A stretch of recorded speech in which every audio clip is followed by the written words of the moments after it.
yours. If you wouldn't be following me, you cannot catch me on this car. It doesn't matter. Let's start from there. Sorry about that. So that's the reason why I don't Sorry trust about that, anybody. bro. And the way you've been doing that was suspicious to me. Do your job that right, was bro. suspicious to me. Do your job right. I am doing my job right. No, you're not. No, you're not. No, you're not. You work for me, bro. I don't work for you. Work for you. Yes, sir, you do. You can follow. How do I know that you're not trying to harm me by doing that?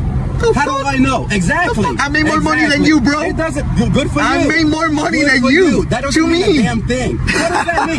What is A driver spotted a police officer weaving dangerously through traffic, cutting off a Mustang and speeding at over 95 miles per hour. This reckless behavior not only endangered others, but also violated California Vehicle Code Section 22,350, which states that no one shall drive on a highway at a speed greater than is reasonable or prudent. The driver, a mechanic who owned a carefully calibrated Dodge, recorded the entire incident. He then followed the police car closely to confront the officer. Despite the officer's arrogant attitude, the driver remained calm and steadfast, using facts and reason to challenge the abuse of authority, reminding that no one, not even those wearing a badge, is above the law. The driver's actions were not just a defense of his own rights, but a voice for all law-abiding citizens demanding fairness and transparency in the enforcement of justice. And it was precisely his unwavering resolve, his refusal to bow before unjust authority, that turned this ordinary driver into a silent symbol of the rule of law in everyday life. Hey, how you doing, Deputy? I'm doing great. Nice to meet you. My name is Zaid. I was just wondering because I've been coming off since exit 33, and you'll be cutting people off and driving at 90, 95 miles per hour, and I recorded it. How do you know I'm doing 90, 95 miles an hour? I'm right behind you. Okay. Is your vehicle caliber? I work with Dodge. I calibrate myself. I'm a mechanic. Is your vehicle caliber to be able to detect how fast someone is going? I have a miles per hour. You're not answering my question. I'm answering your question. No, it's not. Yes, sir. No, you're not. Yes, sir. Is your vehicle caliber? And I saw you cutting people over. You cut the Mustang behind there. Literally, you cut the Mustang. If I were to do it myself, I would have been pulled over. I haven't cut anybody over. Yes, sir. First of all, okay? Yes, sir. Okay? Yes, sir. And again, yes, how do you know how fast I was going? Yes, sir. I'm right behind you. Okay. So is your vehicle calibered? Yes. You're doing it on purpose because you want to do this. I'm not. Yes, you I don't want to do it. It's the first time that I do it, actually. No, you're doing it because you know what? I'm a taxpayer. You know, okay, and you guys are supposed to put an example on the public. Okay. And when I'm seeing that, and if I were to do it myself, nothing against you, brother. Nothing against you. But if I were to be doing this on purpose, because you want to go ahead and put your little I'm not gonna put this. I'm not gonna put this on social media at all. I'm just recording this for the safety of the both of us. And if you decide to get me any kind of ticket or something, or you decide to cite me at all, I'm just taking it to court. You feel me? Let me put it to you like this. Yeah. You've been tailgating the shit out of me. You've been following me. No, that's the only reason why I've been doing what I did. I'm not. That's the only reason why. Because I was trying to watch it. You're a pattern of driving. Right. That is the only reason why I was doing it. Because you got your little fast car. So let me go ahead and let me tell you something. It's faster than yours. If you wouldn't be following me, you cannot catch me on this car. It doesn't matter. Let's start from there. Information so you can get. Good for you, bro. Guess what? Good for you. You live in Plant City. Good for you. I don't live in Plant City, bro. I don't live in Plant City. Then you know what? You're supposed to change. So you just admitted it that you run my plate? Yeah, I ran your tag. For what? Right now, for what? Ran your tag. For what? What you were doing for just what? now. For you're what? On a public what? Road. You're on a public road. Okay? What? Listen to me. What type of violations I have committed? None. None. You're on a public road. Thank you. I'm on a public road. I can do whatever I want. I can run any tag. There is no expectancy of privacy. What was your suspicion? Okay. To run my tag. You've been following me. It doesn't matter. You can follow. You can follow. How do I know you're not up to something? You can follow. You can follow. The confrontation continued. However, the police gradually realized that the driver was not tailgating to harass them, but rather to record their actions. According to California traffic law, Section 2173 clearly states that a driver must not follow another vehicle more closely than is reasonable and prudent. In this case, the driver was simply operating his vehicle normally on a crowded highway. When asked to pull over, the driver calmly turned off the engine and explained, "It's a highway, man. Everyone's going the same direction." What began as an attempt at intimidation quickly fell apart when the driver refused to back down, exposing the true nature of the situation, an empty, baseless display of authority. lacking any real substance. Know that you're not trying to harm me by doing that. How do I know? Exactly. I made more money than you, bro. It doesn't. Good for you. I made more money Good than for you. That doesn't To mean me. a damn thing. What does that mean? What does that mean? You make more money Bro, than me. I make more money What than does you. that mean? What I does make that more. mean? But what does that mean? That means that I'm not gonna inflict any kind of problems on myself to like have any kind of like issues or something going on to fuck my life up, bro. No sense, none whatsoever. Right, now. you're the one not making sense, cutting people over and driving at 95 per hour. I have it on video, bro. What you've been doing. I have it on video. I've been seeing what you've been doing. Okay, sir. Okay, sir. Every time I change lanes, Right. you change lanes. Right. I That's what can. you've been doing this whole time. I cannot. There's a law that doesn't allow me to cut people. Not when you're following a cop. What? With all the stuff that's been going on lately, How? I don't trust anybody that's doing that. Okay, so by Let me law, put it to you like this. how much apart I have to be from you?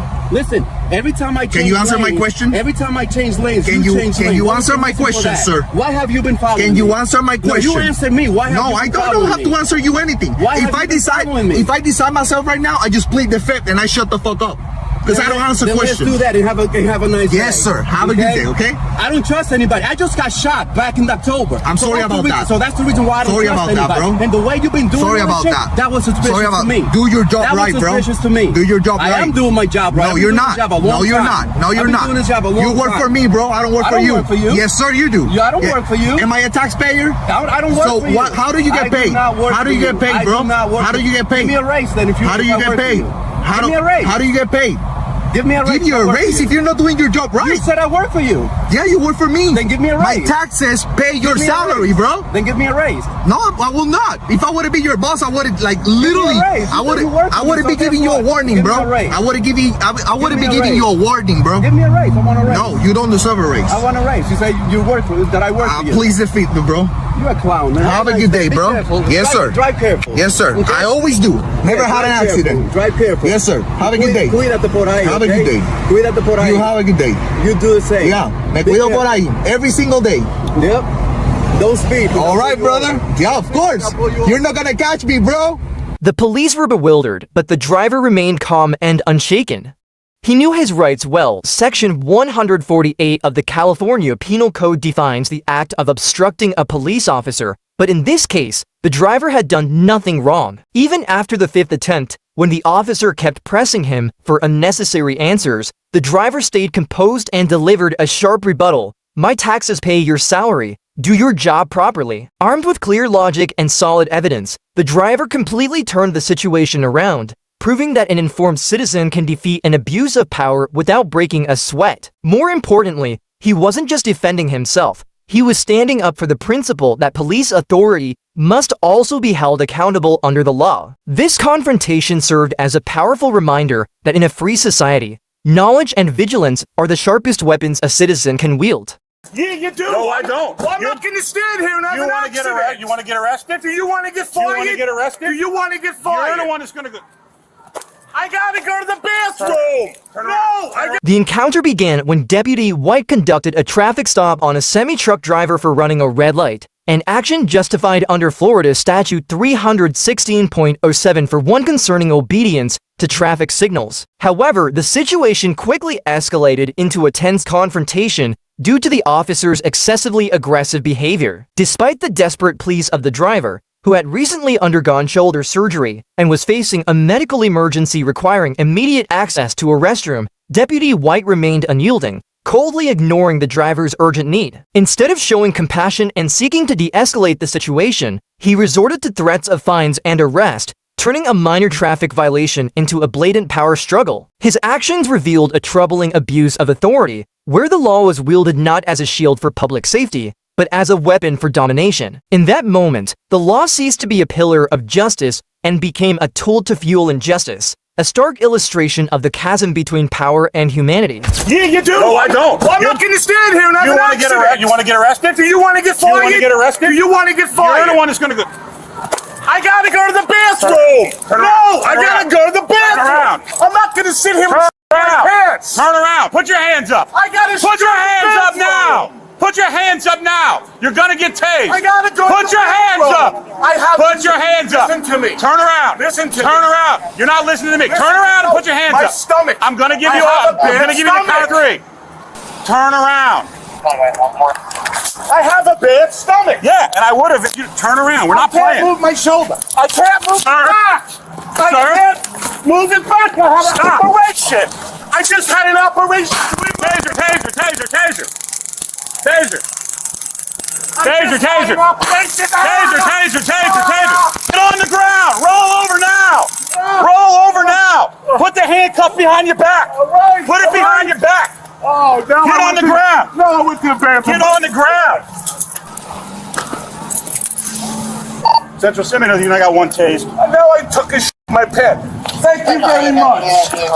I can't move my shoulder. I had an operation 3 months ago. Put it behind your back or you're going to get tased again. Look at my shoulder. Put it behind your back or you're going to get tased Look at again. my shoulder. Put it behind your back or you're going to get it again. It's that simple. My shoulder. All you had to do was listen. Oh, I just had to go to the bathroom. Thank should have very listened. much. You should have listened. I gave you my information. You should have listened. I already gave you my information. Huh? I had to go to the bathroom. You didn't. Thank you. No, I had an accident in my pen. I appreciate it. Sit up. Why? No, the other way, because I told you I had an operation on my shoulder. Which shoulder? This My one or the right other? one. I'm grabbing you on your left. All right, hold on. All right, now go the other way. Traffic attendants, I'll be behind the pilot in the semi-truck area. All right. I am. Put your foot out like you are. Just get me up. Just roll over right there. Step right there. You wouldn't give me a hard time, I would have let you go I had to go to the bathroom. I give you my I stuff. understand that. Listen to me. No. I have a do bad not control. stomach. You do not control the traffic When I stop. have to go to the bathroom, yes. You do not control the traffic stop. No, you do not. When I tell you that I need your stuff and what I need, you give it to I me. gave you everything. No, you wanted to give me a hard time and then just walk I off. gave you the book. Everything's Doesn't in matter. there. You're not leaving till I tell you. Where am I going to go? I don't know, but you're not leaving. The Supreme Court says I have the right to Are you detain going to you listen? during the traffic stop. Wait a minute. You're You're going going to to listen to jail the now. Supreme Court Yeah. instead of somebody Yeah. that had to go to the bathroom. Yeah, you're going to go to jail now. Then for you don't know obstruction. your job. You're going to jail for obstruction. So go ahead and stand up for me. Although the driver presented his license and registration as required, Sheriff White still refused to allow him access to a restroom, escalating the situation to a shocking and unnecessary level. Under Florida Statute 776.0511, resisting an officer with force is prohibited unless the officer's actions are unlawful. Yet the driver's non-violent pleas for a basic human necessity did not justify the aggressive police response. Repeated commands to raise his hands, coupled with threats to deploy a taser, blatantly ignored the driver's physical limitations following recent shoulder surgery. Ultimately, the use of the taser triggered an involuntary gastric reaction caused by overwhelming stress. The officer's cold indifference to the driver's obvious pain while forcefully handcuffing him highlighted a cruel abuse of authority, transforming a routine traffic stop into a harrowing, inhumane ordeal. You were not leaving. I gave you my information. No, you gave me a hard time. No, I didn't. I told you I had to go real bad. Go ahead and sit in the car. No, he's shit himself. I'll search him here when we get to the jack. Yeah, thank you very much. I appreciate it. It's a flashlight. No, I don't. We're going to pull the prongs out. Thank you. No, I'm bleeding. Yeah, well, step out here. Step out here. You got to take the cuffs off. No, I don't have to take Well, the cuffs loosen off. the shit out of them. I They're told you I loose as just they had an can. operation Do you a have couple anything months on, ago. Do you have anything on you that's going to stick closer company? No. Do you have anything that's going to stick No, closer company? I have nothing in my pockets. I'm just asking. Hang tight. Holy Jesus, would Christ. all go a lot smoother if you would just relax. That's all you had to do is let me go to the bathroom. So you ran the red light at Jones. I went to stop him. He jumps out of the truck, tries to take off. I had He to said, go "You to the gotta bathroom." Not to give me your information. I gave you my information. Sure, relax. I gave you the book. I gave you my So license. you see what I'm dealing with. I'm not giving you anything I don't have to. I can leave. No, sir. No, I never said that. Supreme Court says I never said have that. custody of him until he's done. Do we search it? I was just getting ready to search. There's nothing on me. I was just finishing up with that. There's nothing on me but my wallet. Yeah, I hadn't got that far. Ready feet for me. Go ahead. No, spread your feet. That's Spread your feet some more. Do you have anything on you? You can no, stick there's poker nothing cut on me. me. All this because I had to go to the bathroom. Real All this bad. because you didn't listen. I had to go. It has nothing to do with you going to the Before I bathroom. It wanted has to shit do with my you pants. listening. I had a bad stomach ache. And you wouldn't let me go to the freaking bathroom. Just because I had to go to the bathroom real bad, you're gonna freaking stop me. No, if somebody got gloves, or I'll take the prongs out. This is pathetic. Hold it. Is this what our time has come Sir, to? stop. No, this what our time has come to? Well, today, You wouldn't let somebody go to the freaking bathroom? that's not what I said, That's did I why not? I was in a hurry. Stop yelling. Now that you've calmed down, all I was going to do was get your information. I gave you Listen that. to me. Listen to me. All I was doing was get all your information. Didn't need the ration that I came in. couldn't wait. I couldn't hold All right. it no more. I'm not even going to talk to you at this point. Well, let me ask you a Because- question. Let me ask you a question. Just one question. When you get a bad stomach ache sometimes, all right? And you get it real fast and real bad, you got to get to the bathroom real fast, correct? Yeah, but you. All right. You were driving a 26,000 pound missile the way you came off the interstate. It's all on tape. The whole Right. interaction, 30 seconds before I hit my lights, shows you coming Yeah, off but the it interstate. turned Listen to green me. as I was No, going it didn't. underneath it. No, it Yes, it didn't. did. No, it didn't. I'm not arguing with you. Are you going to let me talk so I Yeah. can explain things to you? All right. I was going to give you a triple citation. All right. For the red light. I was going to get your information, get your phone number, and once I verified everything, let you go to the bathroom. But when you don't want to give me anything, listen to me. I let you talk, did I not? So either you're going to let me talk, or you're going to sit in the back of the car and you're going to read the PCA at the end of the day. Because obviously you don't want to listen. I'm listening. All right. At which point you would have gave me the information, I would have let you go in there. I don't have a problem with that. But when you tell me you're gonna let me go, I have to let you do this, I'm gonna lose my job, guess what? Game on. It doesn't matter that you had to go. You are being stopped by a law enforcement officer. At that point, you are not free to do anything you want to do until the stop is done. Now, like I told you, had I got your phone number, had you given me the information, had you said, sir, I did whatever, I ran the stoplight, and I was trying to get here to go to the bathroom, I would have been, yeah, I understand it, no problem. Get your information, go do it, and come back out. And it would have been as simple as that. That's why I But when couldn't wait you, no more. I had to it go. doesn't matter. Did you not hear what I just said? Yeah. You're not listening to me. But I'm not going to sit there and have an accident. Well, this is what happens in the meantime then, when you don't listen. Well, when you Because have to I don't go, know what your intentions are, okay? I don't know if you have drugs, you got a gun, if you're just trying to leave the scene, if you got a drive smell license, you got a commercial warrant. vehicle. I don't know. It doesn't matter. I'm fingerprinted by the government. It doesn't matter you drive a commercial vehicle. And the government This whole knows I'm fine. this whole situation arises because you didn't want to listen. I was in a hurry. I gave you my license. I gave you the permit book. Yeah, after like the fourth or fifth time I had to yell at you, and then you said I'm still gonna go. You're not gonna go. You're not in control of this stop. I'm not going to go to the bathroom in my pants. Well, you would have already been in the bathroom and been out of the ticket and been out of here. So why didn't you just accept the book and my license? Because there's things I have to verify. Simple I'm as that. not going anywhere. Simple as that. I don't know that. How do I know? You jump out and you start to head away from the truck. Well, that's why I came over to you. No, you were heading back to there. Well, I So came back over to you. Yeah, but then you want to get all shitty with me. I told you. And today you're going to take a trip to the jail. When they're done checking you out, we're going to take a trip to the jail. The decision to arrest the driver simply for resisting the police despite Deputy White using no force exposes a blatant abuse of power. The driver fully cooperated, providing all necessary information along with his license and registration, while his truck was parked safely, posing no flight risk. According to Florida's Statute 843.02, resisting arrest is defined as obstructing law enforcement duties, yet in this case, the driver did no such thing. He merely needed to use the restroom urgently, something the police could have easily acknowledged by issuing a citation and allowing him to go. Instead of handling the situation reasonably, Deputy White insisted that the driver did not control the stop, to even mocked clear Supreme Court references. This behavior not only disrespects the law, but clearly reveals an intent to exert excessive control and dominance over fairness. As a result, the driver was charged with resisting without violence and also penalized for a minor traffic violation running a red light when a simple citation would have sufficed. Deputy White prioritized incarceration over a simple ticket, seriously undermining public trust and turning a manageable situation into a glaring example of corruption and excessive authority. This serves as a stark warning about how dangerous law enforcement power can become when left unchecked. Your license, registration, and proof of insurance. Give me your license, registration. I need your license, registration, proof of insurance. You do not need to touch them, you just look at them. I need your license, registration, and proof of insurance. They're right there. All three of these documents in my hand. They're right there. I need my documents in my hand, sir. You want to push this? I need all three of these. The law states all I have to do is show them to you. The incident began when a Pennsylvania state trooper pulled over a driver for allegedly making an improper lane change. However, the driver, well-versed in traffic law, immediately took control of the interaction by refusing to comply with unnecessary demands.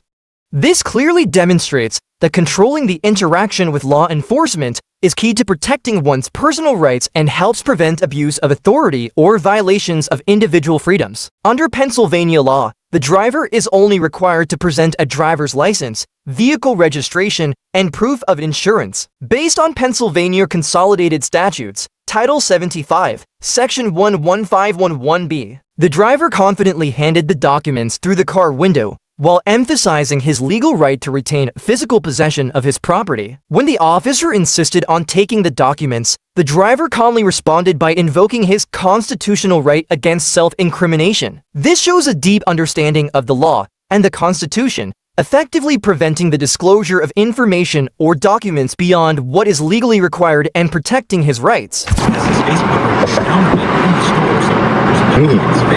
Put the window down. No, I can hear you just fine. Don't open my door. Put the window down. Nope. I don't have to. It's not a Your law. license, registration, You can have that. Sir, I need your license, registration, proof of insurance. Pennsylvania State Police. Everything's being recorded all the time. Oh no. Pennsylvania criminals. Yay. What do you want, jackass? You tailgate me like that again, you're going to cause an accident. Okay, you shouldn't be cutting cars off. I was trying to... I wasn't cutting cars off. You're a jackass. Right away. I have it all on film. Okay, See you in it's on court. camera as well. See you in court. Like I said, everything's being recorded at all times. See you in court. So you don't need to touch these. I'm just going to show them to you. I need your... Oh no, you better know the law if you're going to enforce it. I need your license, registration, and proof of insurance. Give me your license, registration. I need your license, registration, proof of insurance. You do not need to touch them. You just look at them. I need your license, registration, and proof of insurance. They're right there. All three of these documents in my hand. They're right there. I need my documents in my hand, sir. You want to push this? I need all three of these. The law states all I have to do is show them to you. Okay? Call a bunch of backup, coward. Sir, I need your license, registration, proof of insurance. Shh, call backup, coward. Call your supervisor. I need your license. What's your name? What's your name and badge number? I need your license. It'll be all. They're right here. Give me them. I need them. Why? Bring it back to my the law car. states all I have to do is show them No, to you. sir, I need your license, registration, proof of insurance. Bring it back to my car. Why are you trying to get into my car? Sir, I need your. Why are you trying to get into my car? Insurance, please, sir. Why are you trying to get into my car? I'm not getting your car. I need your. Why did you try to get into my Your car? license, registration, and proof of insurance. Why did you try to get into my car? Sir, I need your license, because I can't see your hands when I first moved. What are you scared? Are you scared, little coward? I need your Are you license, scared? I need your Are you license, scared? There you go, pussy. Thank you, sir. Shut the fuck up. Thank you. Shut the fuck up, coward. Says overall ridership is almost half of what it was before the pandemic. Hansen says SEPTA is negotiating with other large... What you looking at there? Is there a reason why you were driving like that, sir? I was driving perfectly fine. On my camera, you just cut over 3 lanes of traffic, and then you cut off a car. Oh, yeah, okay.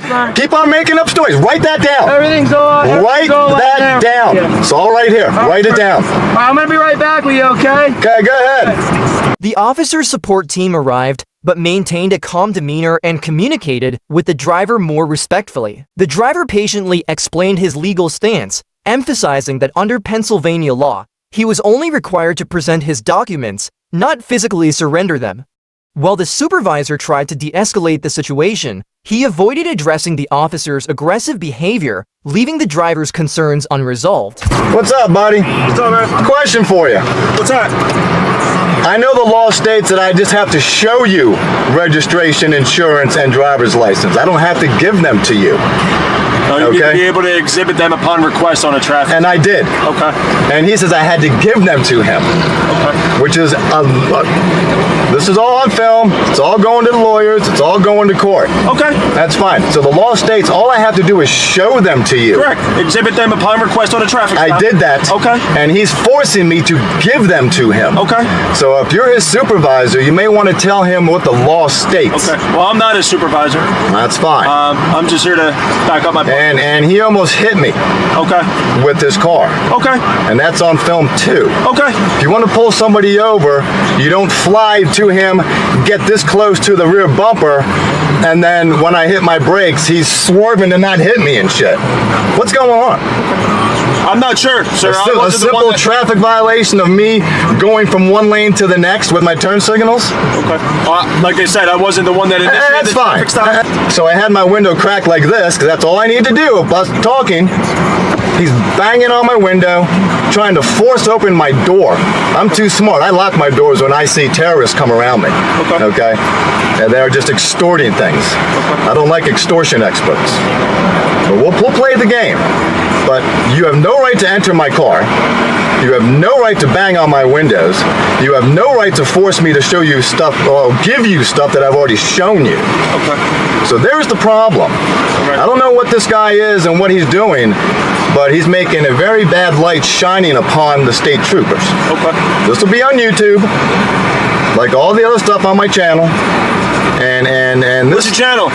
Southeastern PA Community Watch. Community Watch? Okay. Yep. All right.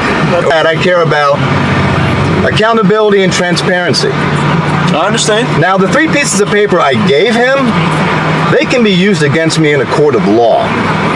Correct? My registration, insurance, and driver's license. They can be used against me in a court of law if something's wrong or if something's not right. Correct? In the court, yeah. So I have. If any of those documents weren't correct, or so I have my right to not self-incriminate. Okay. So I technically, by law or rights, don't have to show him something that may incriminate me. Not that it will. It brings us back to our original point of if you're pulled over for a traffic violation, you have to exhibit those documents. I can show that. At that point, we do have a right to identify. You're correct. I will show them happily. Right. Okay. Forcing me to give them to you is a whole big problem. I mean, to each his own. Well, no. Like I said, this isn't my stop. I just came in and I appreciate that, officer. What's your name, Pickens? Pickens, Trooper Pickens. And I appreciate that. And I'm not a dick, but I will stand up for my rights. So when he's forcing his way into my car, banging on my window, trying to get in, as I'm showing him all 3 pieces against the window here, all he has to do is get his pen out, address, doobie-doo. It may be a little bit pain in the ass for you guys to do that. Right. But boo-hoo. That's the way it is. So this guy's used to people complying to his illegal orders. I will not. Okay. You wonder why people have a bad taste with cops? I don't. You may think I do because I will voice my opinion and voice my rights. You have every right to do that. Okay. Some cops take that the wrong way. The Constitution was written for a reason, sir. You know what I'm saying? Now, that's a whole nother story, but yes, you are correct. Since you and I did not sign the Constitution, it's not a binding contract to either of us. Technically, if you want to understand law. It still gives you the rights that you are so exercising on this traffic. It is what it is. You know, and he called back up because I called him a coward. So when he's fearing for his life about something that's so irrational, then you should not be in this position or profession. Okay? Seriously. I understand you guys got it rough and you got to be careful. I understand that. I understand there's crazy people out there. I understand that. But the whole taste was just really sour. So I can't wait to see what he writes me up for. Contempt of cop, called me a pussy, called me a coward, wham, wham, wham, I'm a baby and a coward. Is that what we do nowadays? You guys men? I'm sorry? Are you guys men or are you little fluff cakes? Like I said, I cannot speak for him. I'm not gonna, Well, he called back up pretty quick, didn't he? This was my stop. It'd be different, but it's not. That's cool. But he called back up pretty quick, didn't he? I need help. This guy's not bending over so I can stick my dick in his ass. Okay. So this guy's just a little baby. I'm sure he's your partner and your buddy. I don't mean to down him, but I call a spade a spade. Everybody's entitled to their own. You seem to be pretty cool. I mean, so if I did this to you, would that make you cry? That made him cry. You have to put your window down. I said, no, I don't. There's no law that states I have to put my window down. It's polite. Investigation to It's a point. polite. I can hear you maybe a little bit better. I don't have to do it. So I'm not going to do something that I don't have to do. To test my public officials. To see if they understand the law. To see if they have a big ego attached to their fucking head. Okay? I don't think I found one public servant that actually is a respectable public servant. That's pretty sad. Well, maybe I might be that one. So I just like to point a camera at my public officials and say, how dare you? You want to come in? I don't know where all these gnats I know, I feel bad for you. So The situation escalated when the officer tried to justify his demand by claiming he couldn't see the driver's hands. However, the driver immediately challenged this fear as unreasonable and unsupported by law. Under Pennsylvania law, an officer is not permitted to enter a vehicle without a legitimate reason related to criminal activity, as outlined in the Pennsylvania Consolidated Statutes, Title 42, Section 8952. The officer's decision to call for backup revealed his lack of preparation and skill to handle a legally informed citizen and to manage a complex legal situation. The officer's decision to call for backup revealed his lack of preparation and skill to handle a legally informed citizen and to manage a complex legal situation. Feeling better? Huh? Feeling better? What does that mean? Alright, so here's the deal, sir. Here's your license. I do. Here's your insurance and here's your registration. You write down all the lies? 2 citations Oh today, my. sir. Oh no. 1 for careless driving and 1 for failure to maintain your lane. Alright? You're cutting across the lanes. That's fine, it's all on film. Okay. As well as I instructed before, you know, I'm being recorded 3 times, 30 seconds prior to the stop. Good. I was filming way before that. Okay. All right. Exactly what I was doing will be on film. Okay. All right. We can go to court for it, sir. We're going to court. So here's the bolded address. That's going to be the actual court address as well, right here. Down here. Yep. So you're going to cut. There's 2 of these. You're going to cut these out. You're going to mail it in within 10 days. If you don't do it within 10 days, license will be suspended, revoked, or be a warrant out for your arrest. Okay? Oh no. So you actually will extort people that bad. If they don't have the money to pay for a ticket, you will actually put a warrant out for them and arrest a poor person. An AOPC bench warrant is what happens for failure to pay, usually, or failure to respond to the For a citation. traffic violation? Yes, sir. You will actually send a warrant out. Not me personally. Well, of course not you. But the state does, or a town does as well, sir. So you see how the extortion works? You see that's how? Just the rules of what happens with us. So like I said, I explained everything to you in the citation here. So what is your job here on is it to monitor traffic? So it's to maintain safety of all the people that are driving here on this highway, and obviously, you know, the driving that you displayed today, that wasn't safe driving. So was your safe driving tailgating me when I tapped my brake shoe all over the road? So a lot of the times what happens is people don't realize that I'm behind them. Oh, I saw you. So my lights and my sirens, you know, me getting close, I also have to read your registration as well. Oh, so you have to get 1 inch from my bumper to do that? Yeah, I need to in order to read it as well. Okay. So it's okay for you to tailgate and to drive erratically, and I can't find you, but you can make up shit. I'm trying to catch up to the violator, which is trying to catch up. So yes, sir. Thank God I have to make sure you say that in court. I will, sir. Okay, because everything's on film. Yes, it is. Recorded as well. You know it is. So there's 2 citations for you, sir. You can just drop it. I don't want to touch you. I don't want to touch your extortion papers. Okay. All right, there's 2 citations. Anything else? No, that's it. You're free to drive safe. So you guys, your job is not to go after criminals. It's to monitor citizens driving down the road. If there's criminal behavior that happens, then we take care of that as well, sir. So you're not out catching rapists and murderers and thieves? We do that as well. That's exactly. If there's criminal activity that happens, then we do that as well. So they'll call you and say, hey, we need you. Traffic violations as well. On the so when's the last time you caught a criminal?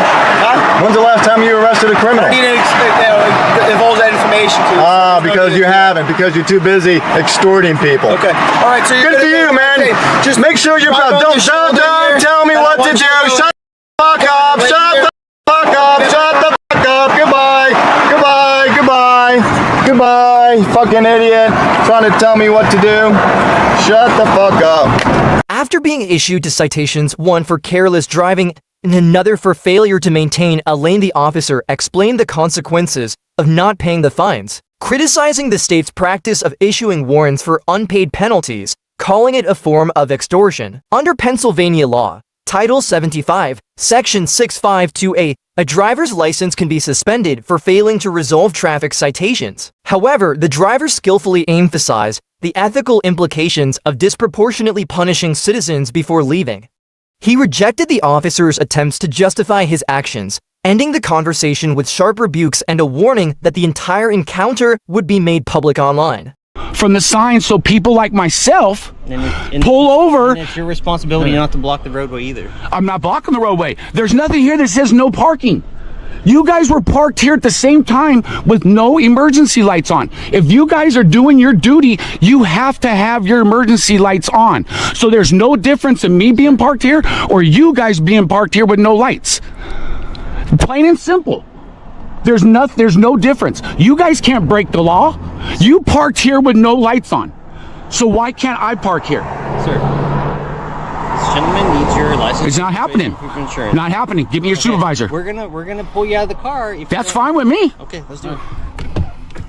The driver had parked legally when an officer from the Glendora Police Department initiated a traffic stop based on an unfounded reason, failing to comply with a no stopping anytime sign. When the driver objected and pointed out that no such sign was present at the location, the officer insisted that a traffic control device existed, allegedly hidden behind a tree, and cited Section 21,461A of the California Vehicle Code. However, under the law, any traffic control device must be placed in a position that is clearly visible and easily readable in order to be enforceable.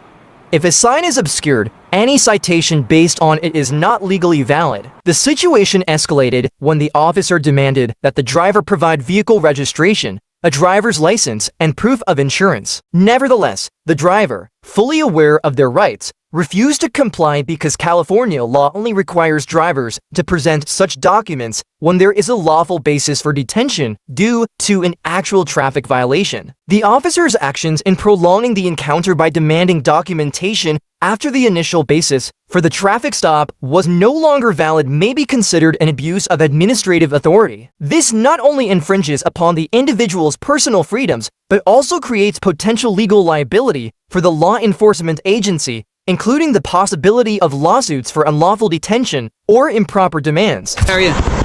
Hey, I'm Officer Glendora Police Department. The reason I pulled you over is that there's no stopping anytime here. There's no signs. There's a sign right there, and there's a sign. Sign where? Right behind on the other side of Vermont. On the other side? Yeah. So there's not one on this side? There's a sign right there, right in front of Glendora. But there's nothing here saying no parking. From that sign to that sign, it says no stopping. There's no sign. I can't see it by a tree. There's a sign right there, sir.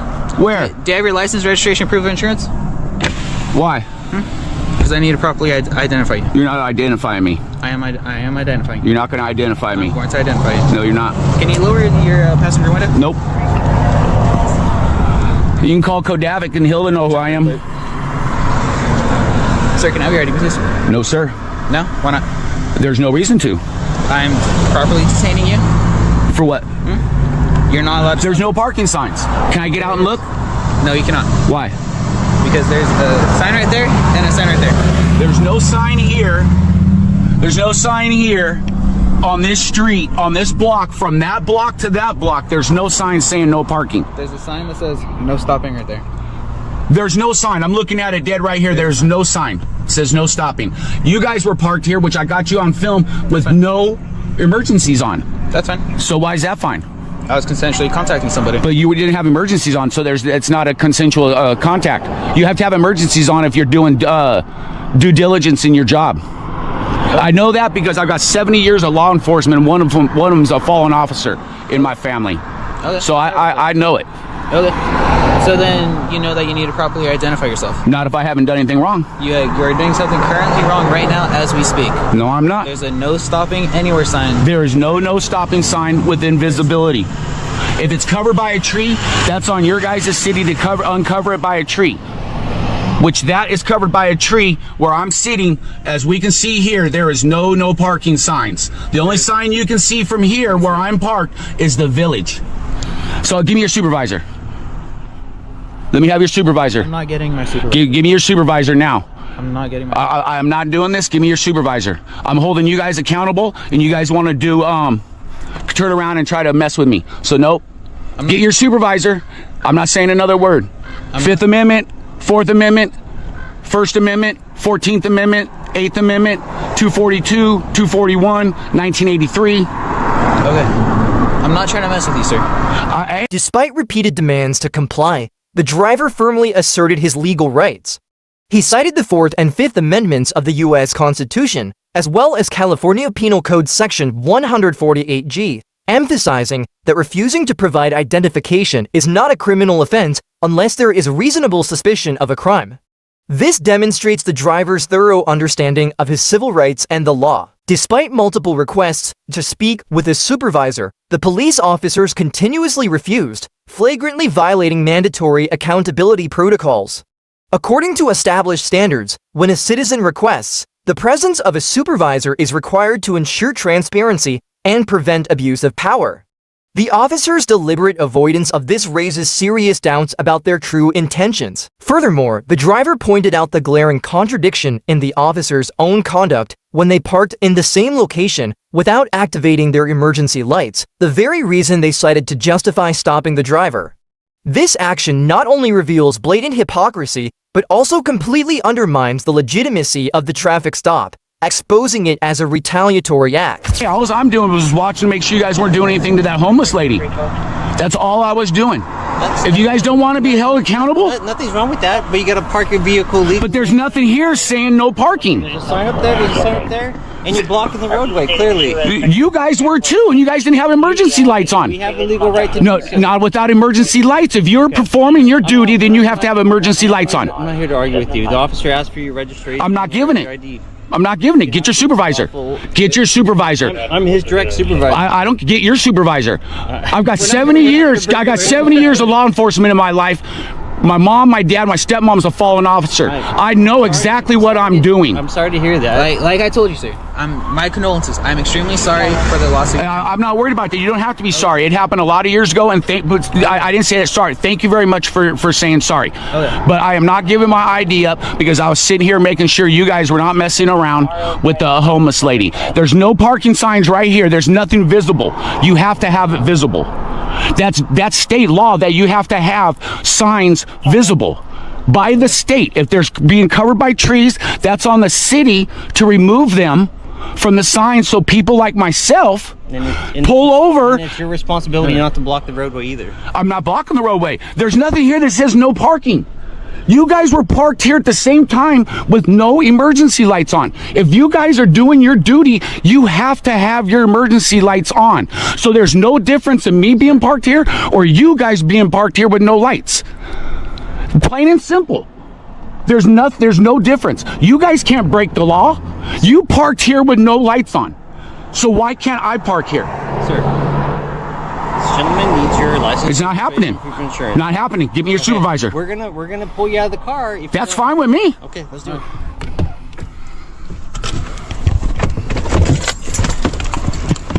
Come out. Put your hands behind your back. You could just leave all that in the car. You're not gonna stop me from fucking Well, we're gonna wallet's right there. We're gonna put you in handcuffs, so we're gonna take this out of your hand now. Drop it. Why? Put your hands behind your back. You can get my ID right there. Okay. I want your supervisor. I told you I'm here. Haven't done nothing wrong. When I asked you for your ID, I haven't done anything wrong. I told you. Dude, you guys were parked here too. That's all I was doing is you guys were parked here too. I was just watching you guys. My wallet's right there. All right, come over here, sir. The police officers threatened to use force to forcibly remove the driver from his vehicle, citing Title 42, Section 1983 of the U.S. Code, Under this statute, law enforcement officials can be held liable for violating citizens' constitutional rights. However, the driver steadfastly maintained his innocence, explaining that he was merely monitoring the officers to ensure they were not harassing a homeless woman rather than acquiescing to their unlawful traffic stop. Despite this, the officers forcibly dragged him out of the car, clearly violating his Fourth Amendment right against unreasonable seizure and search. Their actions were not aimed at enforcing the law, but were retaliatory in nature, targeting a person who knew his rights and refused to be intimidated. A car length and a half or so back from this person in front of you? I'm gonna say it's on my dash cam. Say again? It's on my dash cam. Okay. Hey, do you know how fast you were going when you came by chance? It's on my dash cam. How fast were you going? It's on my dash cam. You don't know how fast you were going? It's on my dash cam. Okay. When a police officer requests a driver to stop the car because he's driving too closely behind another vehicle. Hey, how are you? You roll your window down a little bit more for me so I can hear you? That should be good enough.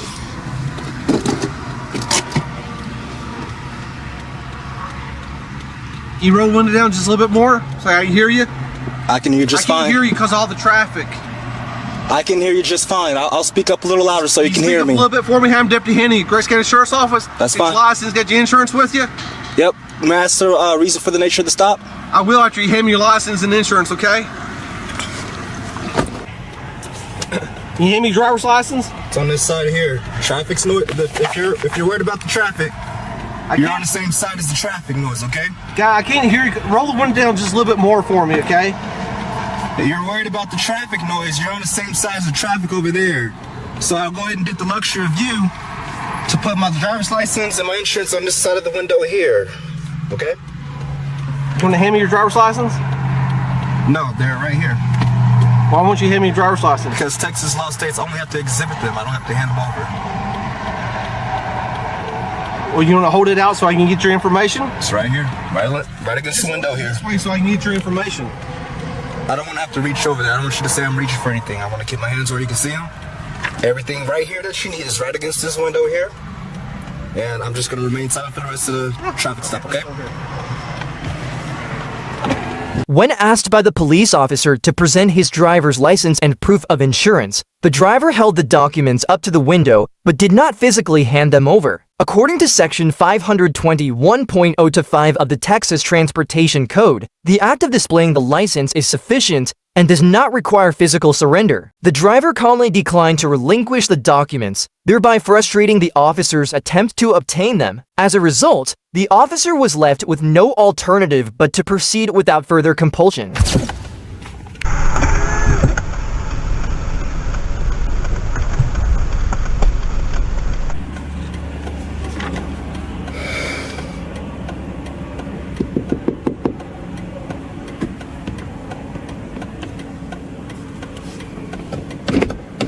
How can I help you? Hey, Mr. Turner, you still live the same address on your license? I'm gonna remain silent. Say again? Gonna remain silent. All right. Do you want me to tell you why you got pulled over? Or do you want to remain silent? I'm still waiting for the explanation. I can't hear you. Speak up for me, please. Still waiting for that explanation. One more time. Still waiting for that explanation. Hey, sir, I can't hear you. I can hear you just fine, so I'm pretty sure I can hear you. I can't hear you because of the traffic and you got this window rolled down like 3 inches. Yeah, sure. You can tell me why you pulled me over. Okay, do you want to know what the reason? Yes, I'm still waiting. Okay. Hey, did you happen to see me sitting on the side of the road back there a couple miles? No, I was just driving on the road. Hey, when you came by in the left-hand lane, but you're following the vehicle in front of you, about probably a car length and a half back. Were you aware that you're going that close? I have a dash cam right here. I can't hear you. I understand. I know how far I was away from the vehicle. How far were you? What's that? How far were you from the vehicle in front of you when you came by? I know how far away. I know how far away I was, and that's all I'm gonna say. How far were you then? I have it on my dash cam. That's all I'm saying. You what? I have it on my dash cam right here, which is recording. All right. And that's all I'm gonna say. So you're aware that you're probably a car length and a half or so back from this person in front of you? I'm gonna say it's on my dash cam. Say again? It's on my dash cam. Okay. Hey, do you know how fast you were going when you came by chance? It's on my dash cam. How fast were you going? It's on my dash cam. You don't know how fast you were going? It's on my dash cam. Okay. All right. Hey, when's the last time you got a ticket?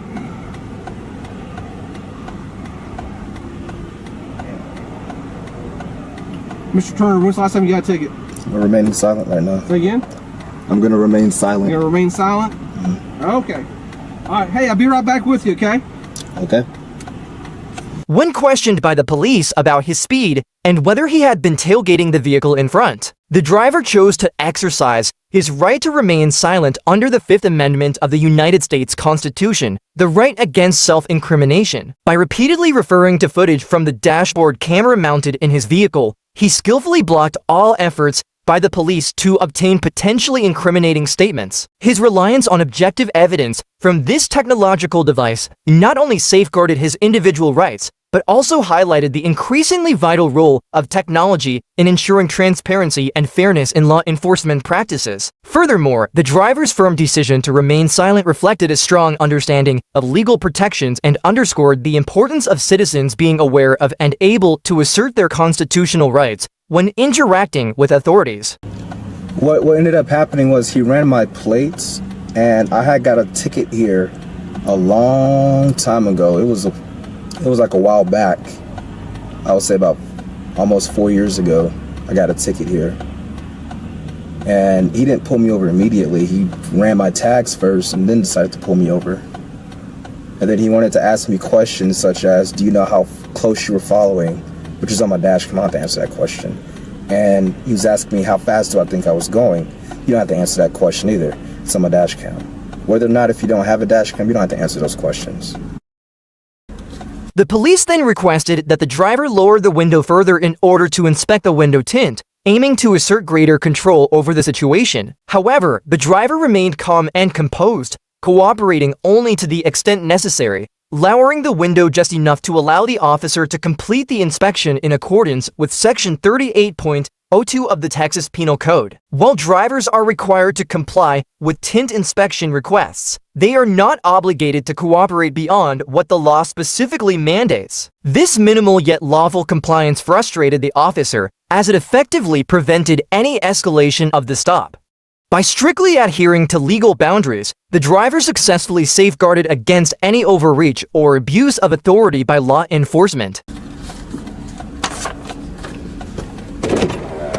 Hey, roll that window down a little bit more. I check that tint. All right, give me 1 second. It's a little bit more. You go ahead and put your camera up here. That's fine. Just do it a couple more inches for me, okay?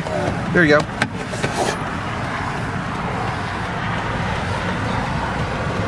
Let me hold the camera so you can get the reading. I see it, 29.7. 29.7. All right. So, you live up here now?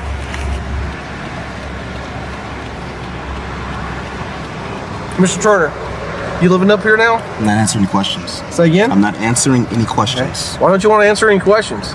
Because I'm exercising my Fifth Amendment right now. Okay. All right. You do this all the time? I can give you a business card after we're finished. Say again? I said I can give you a business card after we're finished. Please? We're done.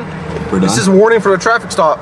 What was the warning for? What did I tell you why you recently got pulled over? For following too closely? I'm not sure you were asking me questions, so I'm not sure if that was the reason why you were pulling me over. So you were asking me if I was following too close, you asked me how fast I was going. Yeah. But I still don't know why you pulled me over. Because you were following the vehicle in front of you too close. So, okay. That's why you got pulled over.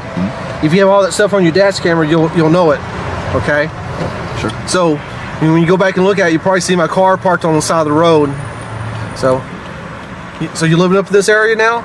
I'm not going to answer any questions. All right. You got to share a business card or anything like I don't have any with me. Do you have a business card? I'd have one of yours? Yeah, sure. With no remaining opportunity to assert control or gain the upper hand, the police were forced to proceed with the traffic stop without securing any advantage. In the end, all they could issue was a verbal warning for following too closely.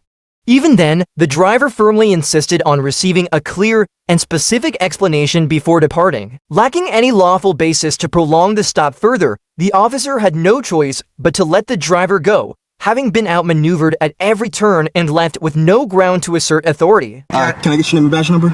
It's Hanning, number 18. And your name and badge number? Barker, 12.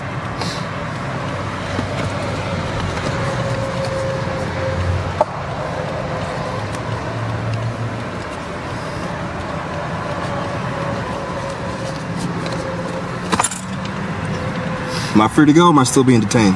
Oh, you're free to go. So where's this at?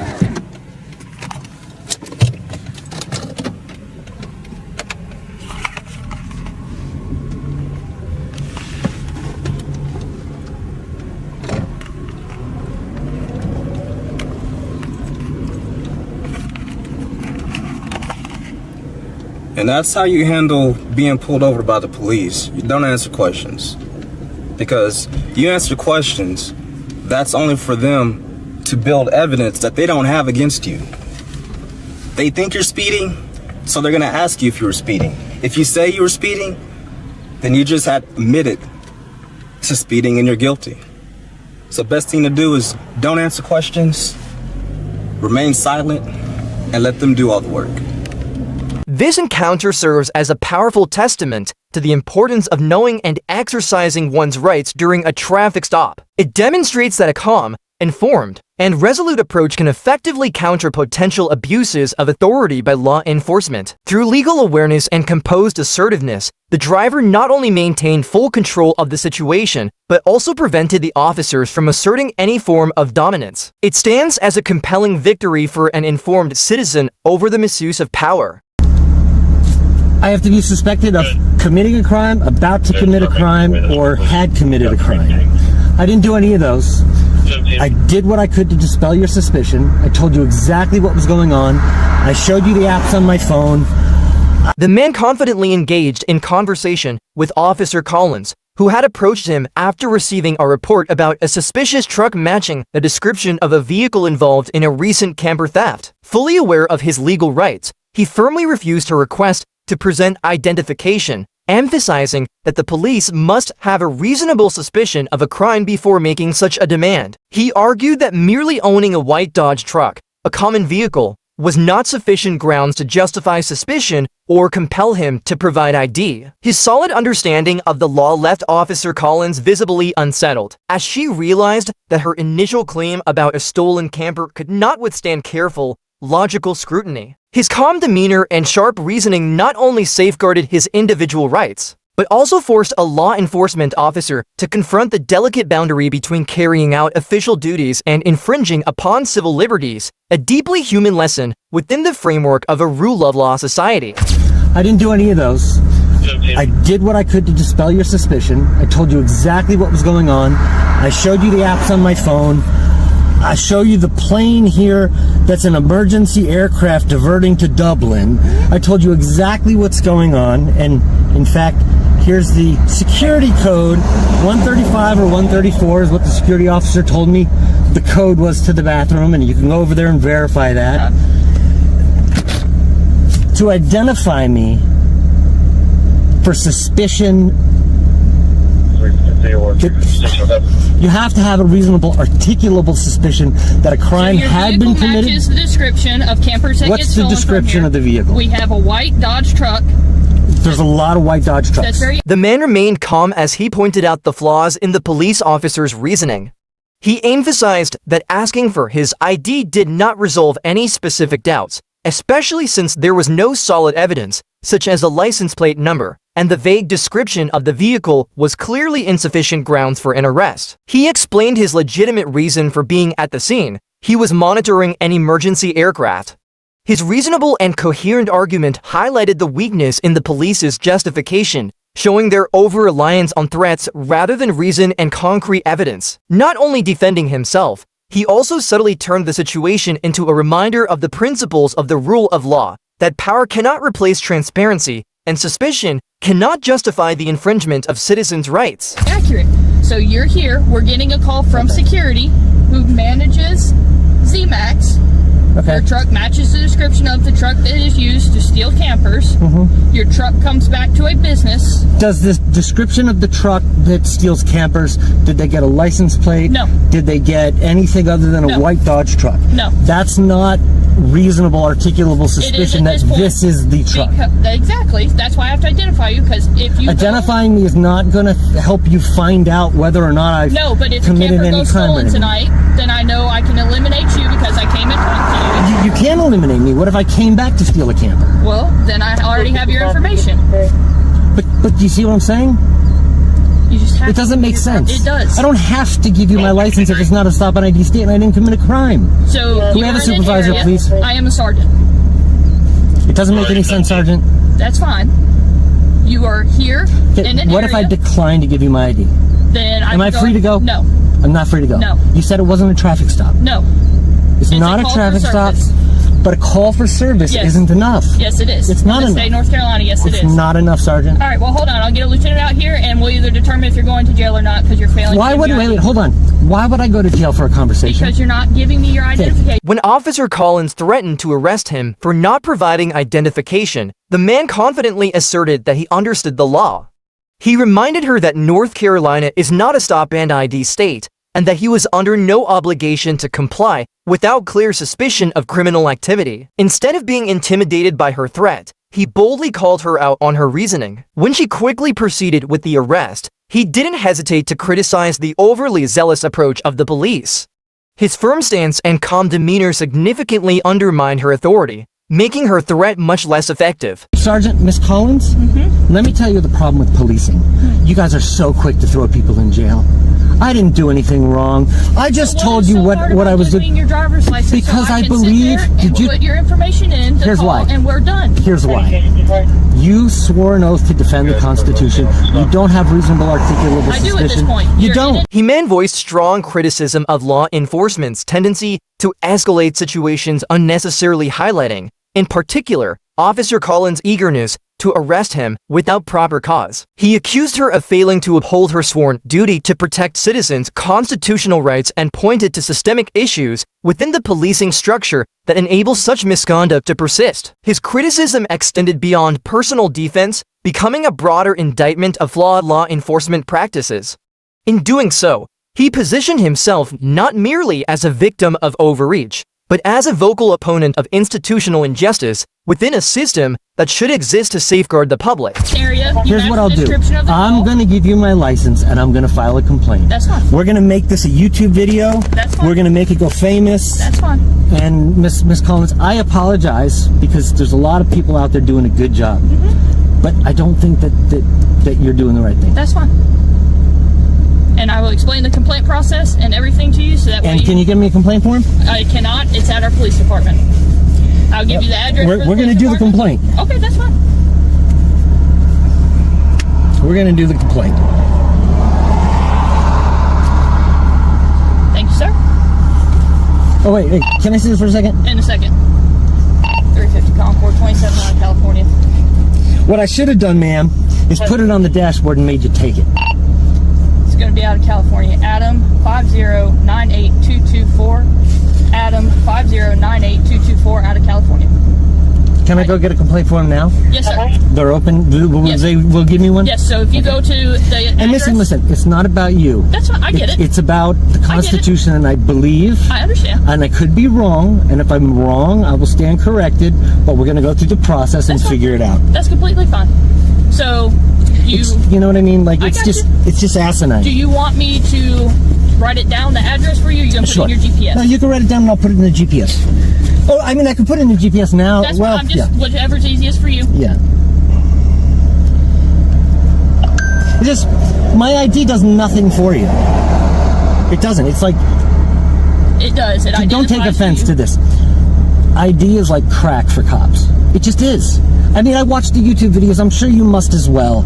It's crazy. It's crazy how policing these days want to lock everybody up. What's the address? It's 41 Cabarrus Avenue, C-A-B-A-R-R-U-S,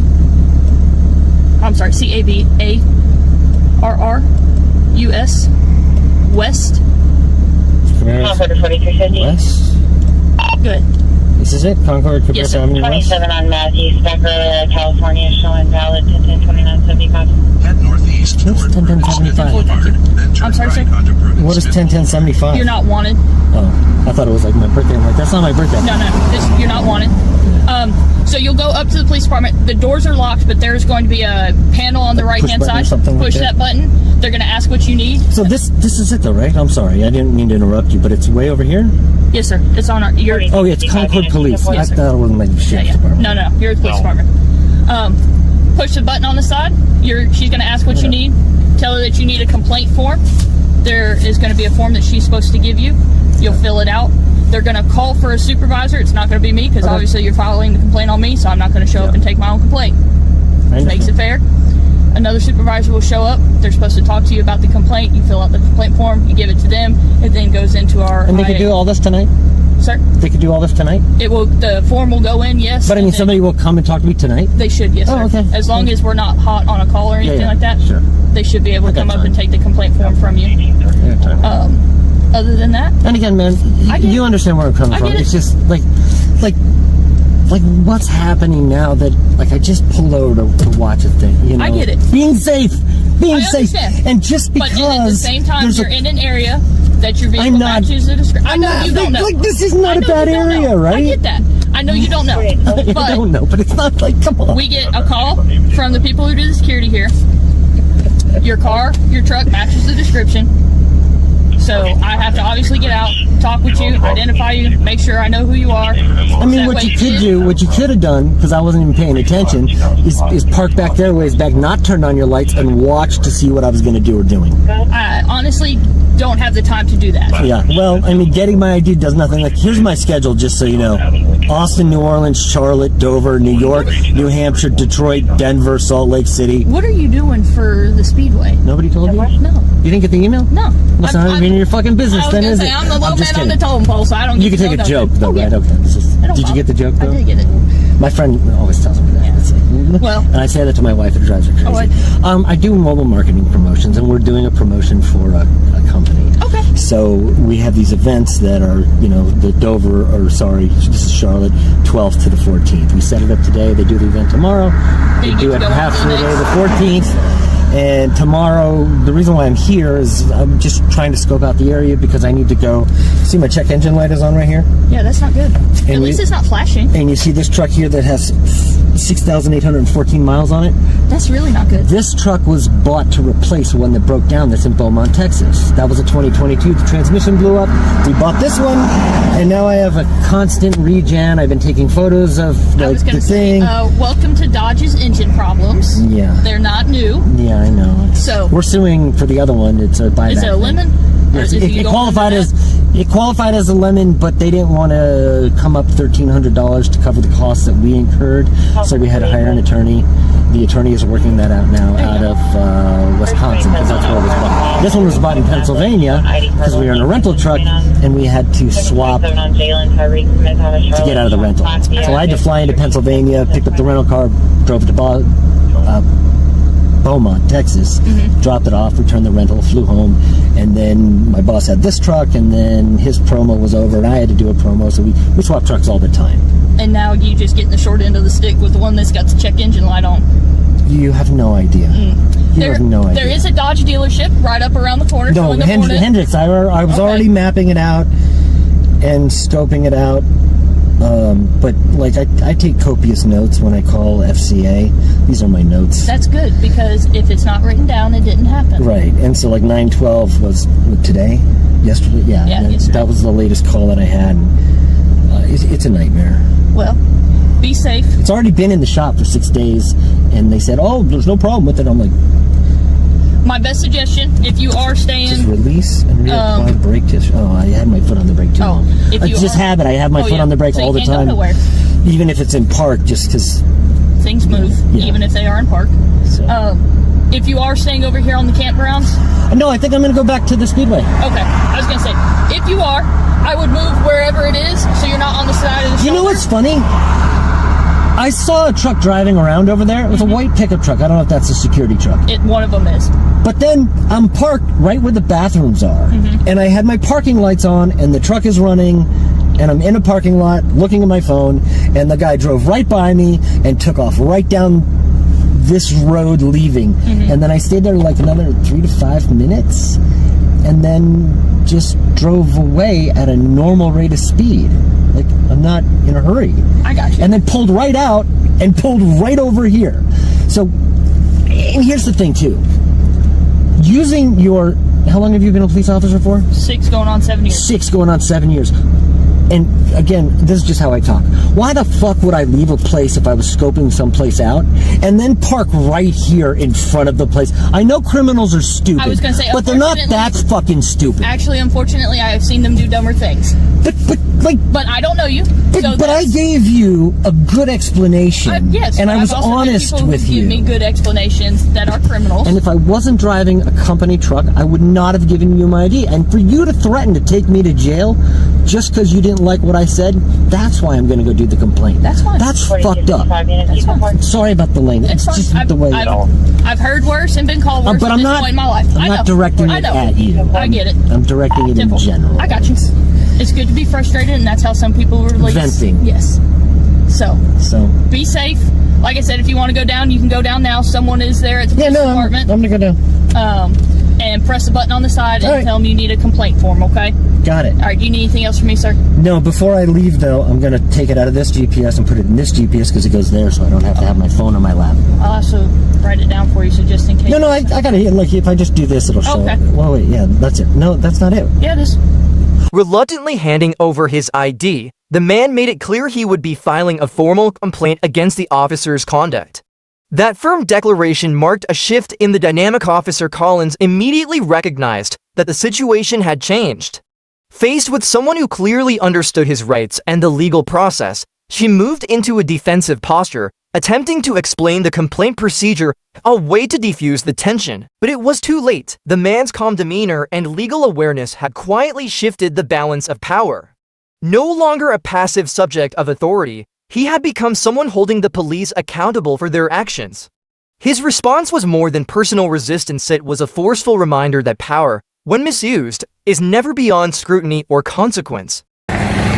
So they're not sure if you're affiliated with that person or you're possibly that person. That's why we're out here. So as long as, I mean, not to give you a hard time, right? Their restraining order doesn't have anything to do with me. The encounter began when a driver was legally parked on the side of the road, remaining inside his vehicle. Under the Fourth Amendment of the U.S. Constitution, every individual has the right to be protected against unreasonable searches and seizures, including being questioned by police without reasonable suspicion of a crime. Nevertheless, a police officer in Michigan approached the driver, citing a report about the vehicle and expressing suspicion regarding the driver's presence. In response, the driver invoked his right to remain silent under the Fifth Amendment and refused to answer any questions, a fully lawful action, as no law requires a citizen to justify their presence. Despite maintaining a calm and lawful demeanor, the driver was not given a clear answer as to whether he was being detained. The police's failure to clarify whether the individual was being detained, while continuing to question him, created a legal gray area where individual rights are vulnerable to infringement under the guise of suspicion. The officer's evasion of a straightforward clarification not only reflected a lack of professionalism,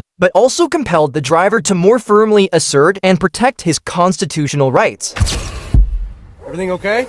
Everything's okay. Okay. I'm Officer McGee with the Violent Police Department. Just to let you know, everything is being audio and video recorded. Likewise. All right, we got a call. Somebody had noticed that you were sitting here for an extended period of time, so mainly we're just checking to make sure that everything's all right. Everything's perfect. Okay. Is there a reason why you may be sitting here? Do I have to answer any questions? I'm just curious as to why you've been sitting here for as long as you have. I'm going to invoke my Fifth Amendment right to remain silent since I'm not breaking any laws. All right. Are you the registered owner of this vehicle? I have the tag, so I have a name.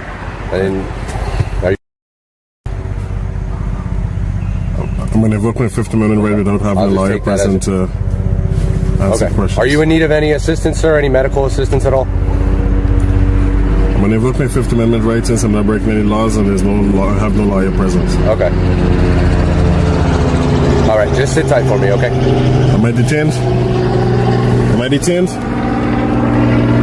Am I detained? Shortly after two other officers arrived, including Officer G. Kazi, they claimed to arrest the driver based solely on a phone call, a move that raises concerns under the precedent set by Terry v. Ohio, which requires reasonable suspicion of criminal activity in order to temporarily detain an individual. The driver continued to invoke his constitutional rights, pointing out the lack of specific evidence linking him to any unlawful conduct. The officer stated that the call was related to a restraining order in the area, but failed to provide any proof connecting the driver to the individual named in the order. The driver argued that vague suspicions do not suffice to overcome constitutional protections questioning the legitimacy of the officer's actions and emphasizing their failure to conduct a proper investigation before escalating the encounter. More importantly, this incident exposes a troubling reality. When power is granted without accountability and adherence to the law, it can be easily misused as a tool of coercion rather than a means of upholding justice. Hello, sir. Hi. Are you familiar with the Bill of Rights? Am I familiar with it? Yes. Yeah. Are you familiar with the First, the First Fourth, Amendment, the freedom of Fifth speech. Amendment? Yes, are you? Are you also familiar with the Bill of Rights? Yep. The First, the Fourth, the Fifth Amendment? Yep. I'm going to invoke my First, my Fourth, and my Fifth Amendment right now. How about you, sir? Are you familiar with them as well? I am very familiar with them. So the reason why we're here, I'll tell you what it is straight up. I mean, somebody called us. They're saying you're out here, right? They're concerned because you're sitting here, and they're not sure if they have a restraining order in effect, right? So they're not sure if you're affiliated with that person or you're possibly that person. That's why we're out here. So long as, I mean, not to give you a hard time, right? Their restraining order doesn't have anything to do with me. Okay, that's why we're just verifying. I got it, but it has nothing to do with me. I'm not doing anything illegal. Well, and their fears don't trump my rights. I'm just letting you know why we're here. I got you. They called us, and that's why we're here. But I'm going to re-invoke my Fifth Amendment right to remain silent without a lawyer present from this point. Am I being detained? Are you being detained yes. right now? Yes, we're doing an investigation for a possible TRO violation. That involves me? We're not sure if it involves you or not yet. So then, that's why we're trying to figure it out right now. Don't worry, we'll figure it out. So you're detaining me for no crime? Okay. I'm sorry? You're detaining me for no crime? No, we're not. We're speaking to you. We're just trying to figure out what's going on. No, but you said I'm detained. Speaking is one thing. Detaining is another thing. You're detaining me, right? We're calling our supervisor. I don't know. What are you doing here, sir? Is there a reason why you're here? Do I have to answer any questions? Do you have to? We'll get to that. Just stand by then. Don't answer anything right now.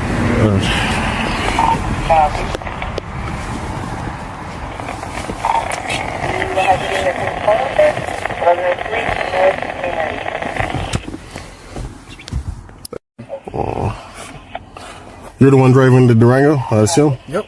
Okay. 0267. Are you driving this big SUV here, right? That's him. Oh, that's him? Okay. Yeah. I got you. Coming up behind. Hey, can I get a CAD number? Oh, I don't have it yet. Yeah, whenever you get a chance. Yeah. I'm not gonna. Explain to them why we were originally here. Yeah, I told him we're investigating a TRO, possible TRO violation. All right. So that's the only reason why we approached you. The call was a concern about you being here and if whether or not you may be associated with that restraining order. As of right now, you're not doing anything wrong. You're parked on the side of the road. Your vehicle is registered. If you should happen to go somewhere you are not supposed to be, which may violate some sort of court order, then we will handle that situation accordingly. Of course. Okay. I expect that, yes. All right. Thank you very much, sir. You're the supervisor? Do I have a supervisor? No. Are you the supervisor? I'm not the supervisor. Oh, that's fine. You're the one who's driving this? I'm the original one. Oh, okay. I wasn't sure. Okay. No problem, man. All right. Sure, no problem, man. Cool. You don't need anything from us, though, correct, sir? No, I don't need anything, man. In need of any assistance? No, just the CAD number. That's all. You want the case number? Yes, please, if you don't mind. 98. What's the case number out here? 9 Thank you. 6. Perfect. Thank you very much. All right, sir. I appreciate it. You have a good day. Thanks. In the end, the supervisor confirmed that the driver had not violated any laws and provided the case number upon request, in accordance with Section 5.43 of the Texas Transportation Code. Under the law, police officers may only stop or detain a driver there is reasonable suspicion of a traffic violation or a criminal offense. In this case, the driver calmly and confidently asserted his rights, pointing out that the report was baseless, wasting public resources and disrupting the life of a law-abiding citizen. Thanks to his firm understanding of constitutional rights, he was able to prevent unlawful identification and questioning and expose the misuse of police authority. Ultimately, the officers were forced to leave without taking further action, concluding the situation with a clear victory for the driver in defending his civil liberties. Your ID with you? She doesn't need to show you her ID, sir. It's her vehicle, so I'd like to confirm. No, she hasn't committed any crime. She's not going to show.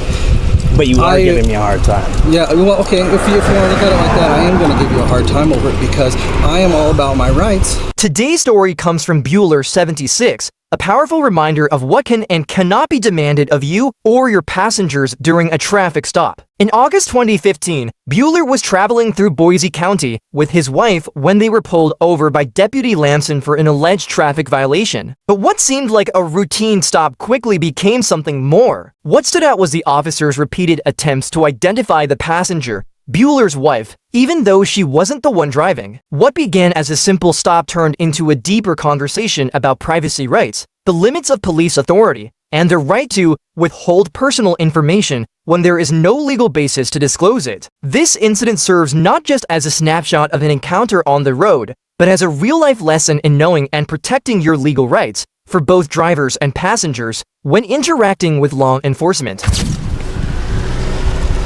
Hey there, Deputy Lamson, Boise County Sheriff's Office. The reason I'm stopping you on 59 is 45 through here. Oh, I thought it was 55. Nope. Do you have a driver's license, proof of insurance, registration with you? Been 45 for about the last 10 miles for you. Oh, I thought it was 55. Is this your car, sir? Yes. Okay.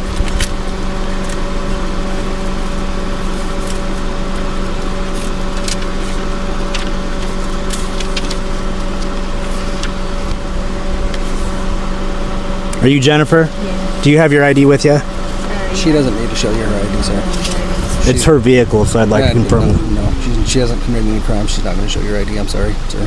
It's not going to happen. No, I apologize. I need to confirm that it's her vehicle. With all due respect, no, you don't. I'm driving. You don't actually. I need to.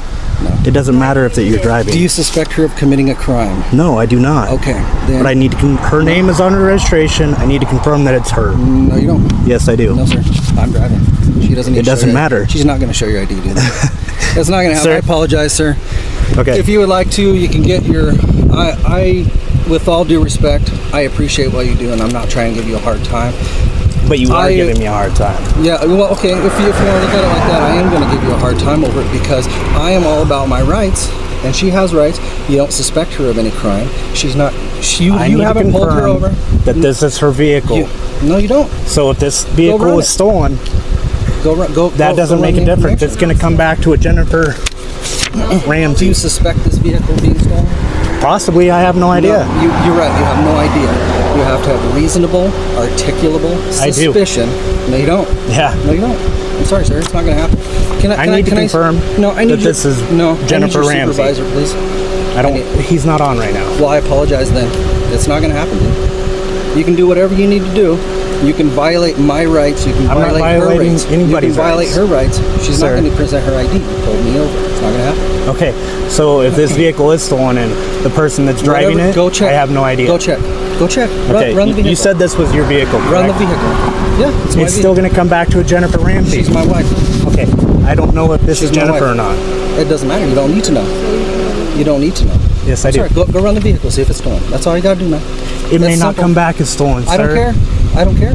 Then you have no articulable suspicion of anything. It was clear that Bueller received a speeding ticket and was released without his wife ever being required to provide identification. He promptly went to the sheriff's office, where a supervising deputy happened to be present.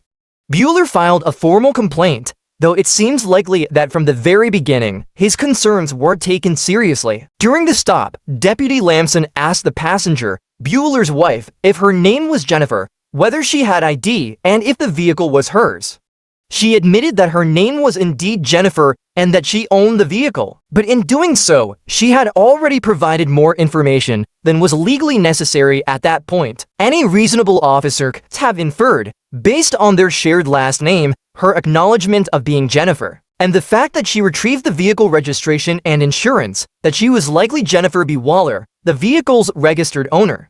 There were no signs or reports indicating the car was stolen. The push to demand her identification seemed more about asserting authority than addressing any legitimate concern. Had Bueller been driving alone, it's highly unlikely the deputy would have demanded someone named Jennifer show up at the traffic stop to prove vehicle ownership. The deputy escalated the situation simply because someone had the nerve to say no. To this day, the U.S. Supreme Court has not ruled that law enforcement can require identification from a passenger in a vehicle without reasonable suspicion or a compelling legal necessity, such as a subpoena.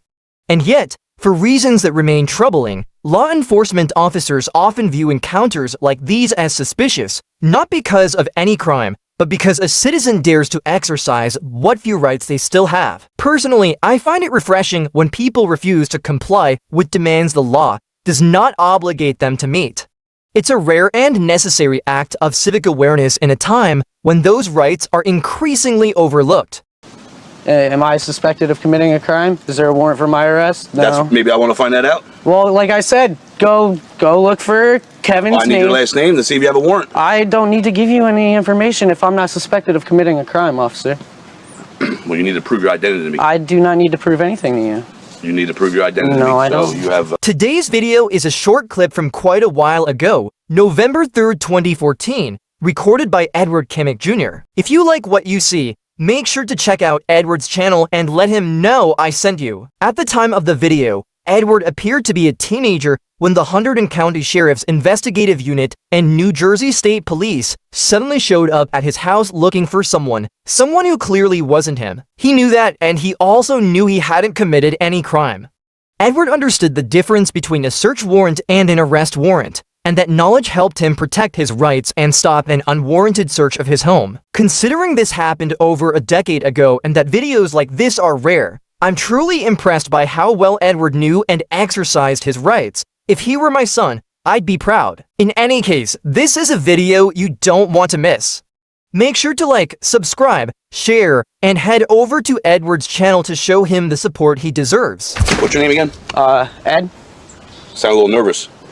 No. Are you lying to me? No. No? I'm lying to you. You sure your name's not Kevin? How tall is Kevin? I don't know. Well, you're the one looking for him, aren't you? It's in the file. Well, go look how tall he is. You don't have ID on you?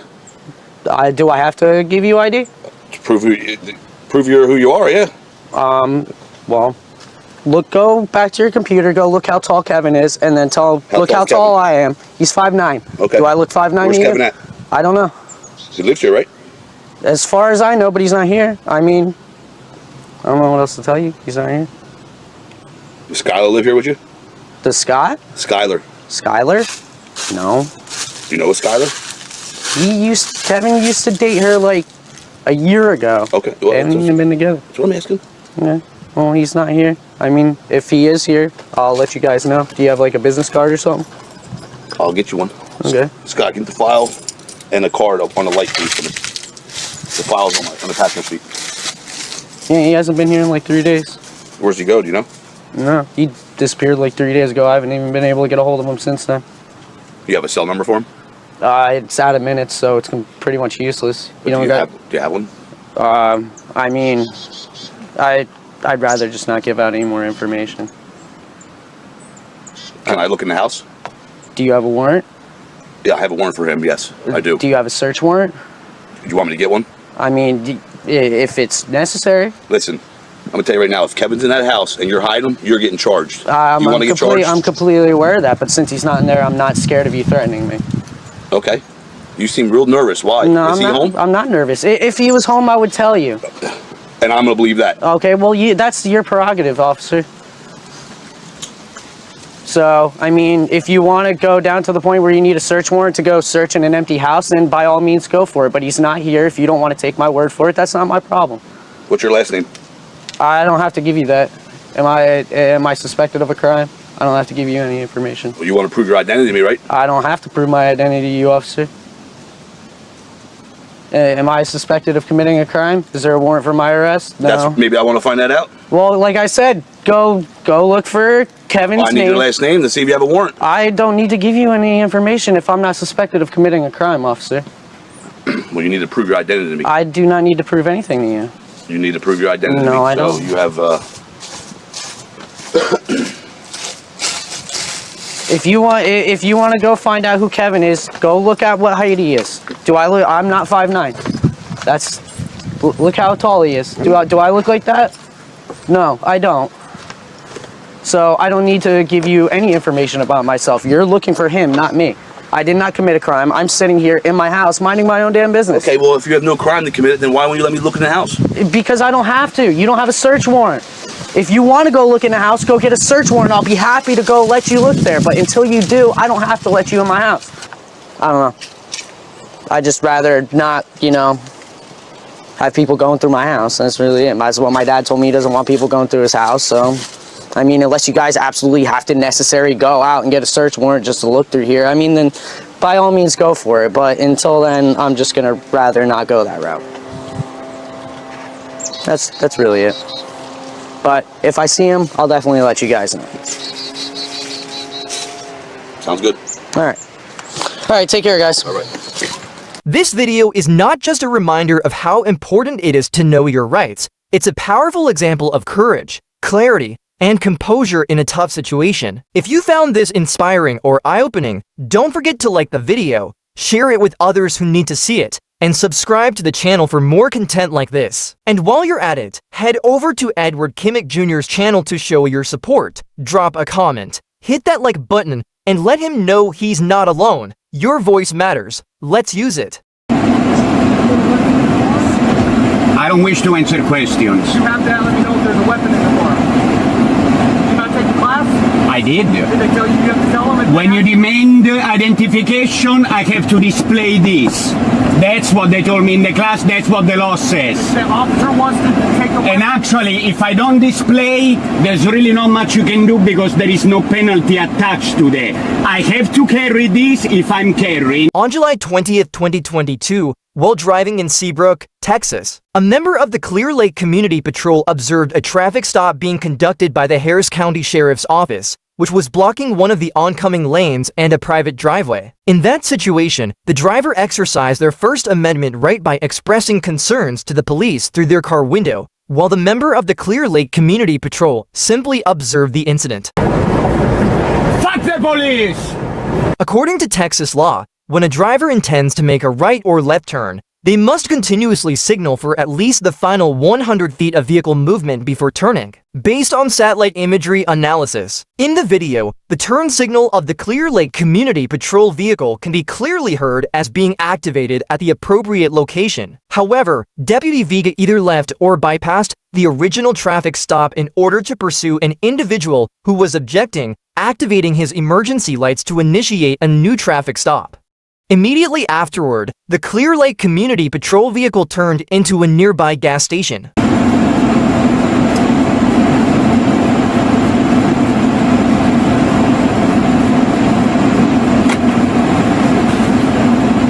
Roll it down? Why do you pull me over? I'll tell you that if you roll it down. Why can't you tell me now? Because the reason I pulled you over is you were yelling something from your car. So what? Huh? So what?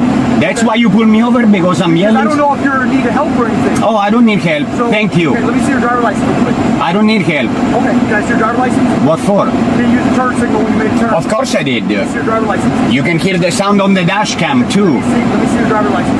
Initially, Deputy Vega stated that the reason for the traffic stop was that the individual from Clear Lake had shouted something out of the car window, and that he was simply checking to see if assistance was needed. However, this initial claim may become a key issue in the upcoming lawsuit, as it suggests that the stop may have been retaliatory in nature, prompted by the exercise of free speech under the First Amendment. Clear Lake had clearly indicated that no assistance was needed, raising further questions about the true motivation behind the stop. At first, during the encounter, Deputy Vega incorrectly stated that the Clear Lake driver had not used a turn signal. However, dashcam footage clearly shows that the turn signal was properly activated in accordance with the law. When asked to provide a driver's license, the individual handed both an ID and a handgun license through the window, fully compliant with Texas Transportation Code Section 521.025, which requires drivers to present their license during a lawful stop. Beyond the dispute over whether the stop was lawful or retaliatory in nature, it's important to note that no law in Texas requires individuals to physically hand over their personal property to police when showing identification.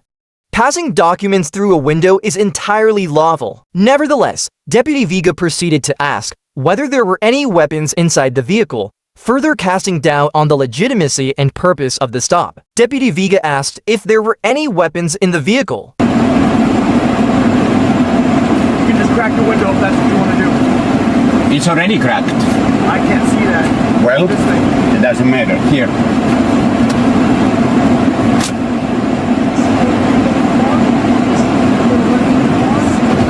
I don't wish to answer questions. You have to let me know if there's a weapon in the car. Did you not take the class? I did. Did they tell you you have to tell them? When you demand identification, I have to display this. That's what they told me in the class. That's what the law says. The officer wants to take the weapon. And actually, if I don't display, there's really not much you can do because there is no penalty attached to that. I have to carry this if I'm carrying this. Are you carrying? I don't answer questions. Okay, so if you have a weapon in the car, then what? You got one on your hip. So what? After approaching, Deputy Vega asked a series of questions. Do you help? Roll down your window, give me your driver's license, and are you carrying any weapons? He then asked Clear Lake if he could smell alcohol in the vehicle. Do I smell alcohol in your breath? No, you don't. How do I know? Because you can't smell my breath? I can smell something coming Oh, out. really? Let's see. Let me do some field sobriety. I don't think so. Okay.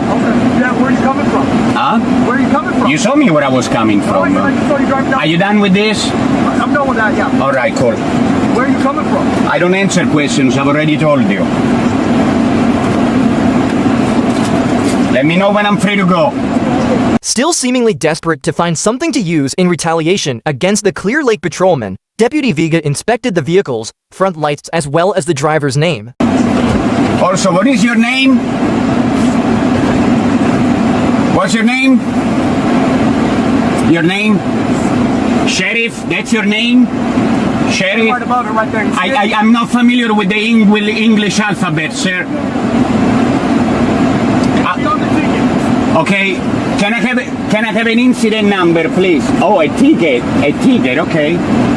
Instead of introducing himself simply by saying Deputy Vega, just 5 syllables Deputy Sheriff appeared to use Clear Lake's reasonable request as an opportunity to mock the fact that English is his second language.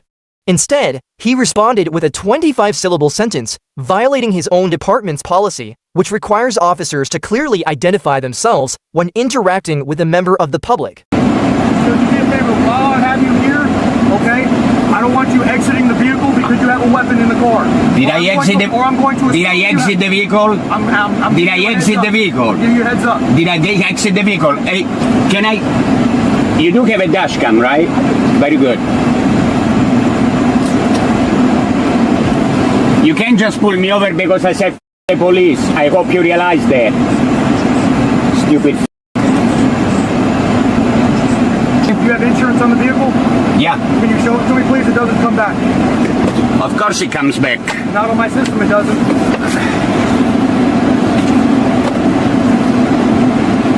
Also, it's not typical behavior for somebody to be yelling out of the vehicle. Have you had anything to drink tonight?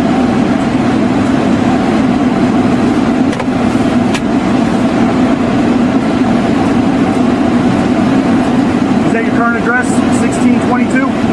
Is that a question? Yes, sir. Is that your current address? Do I answer questions? Okay, I'll just assume that's incorrect then.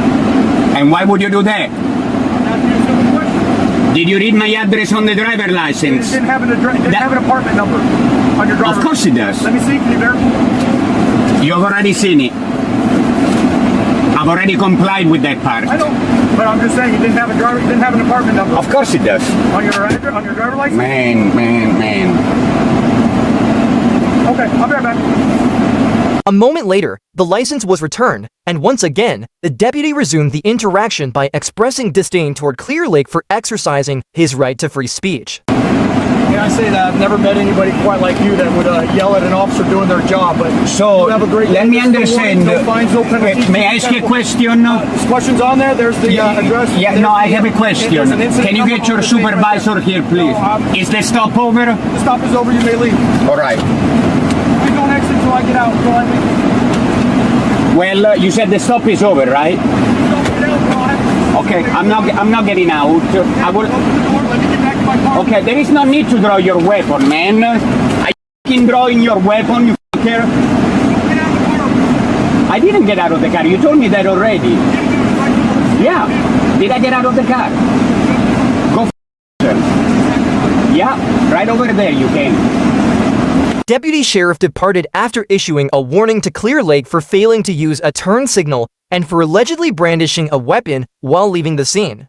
However, most viewers of the video clearly recognize that the entire traffic stop appeared to be motivated by retaliation, specifically in response to Clear Lake's perceived defiance of police authority. The deputy repeatedly jumped from one accusation to another without seriously pursuing any of them, instead focusing on vague complaints, repeated references to yelling, and ongoing grievances about Clear Lake's speech, revealing a clear discomfort with the exercise of free expression. This isn't a traffic stop.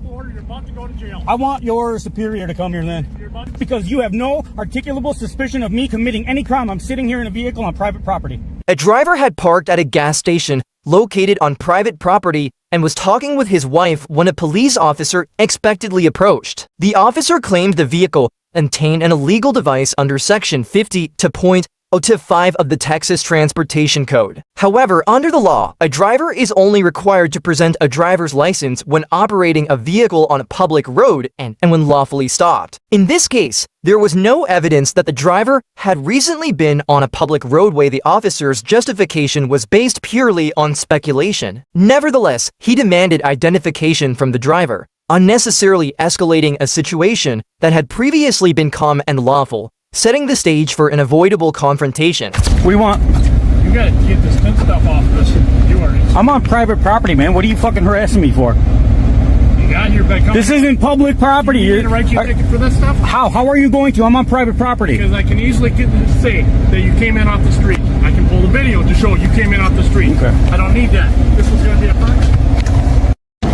I was just gonna give you a friendly. So how are you trying to initiate a traffic stop when I am stopped at a gas station? You have no articulable suspicion of me even being on the roadway, bro. You're on some bullshit.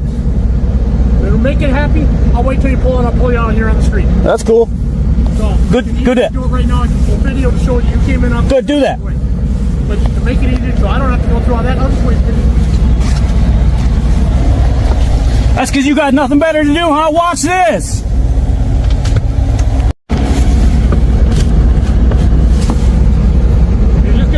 Wait, then we're doing it right here.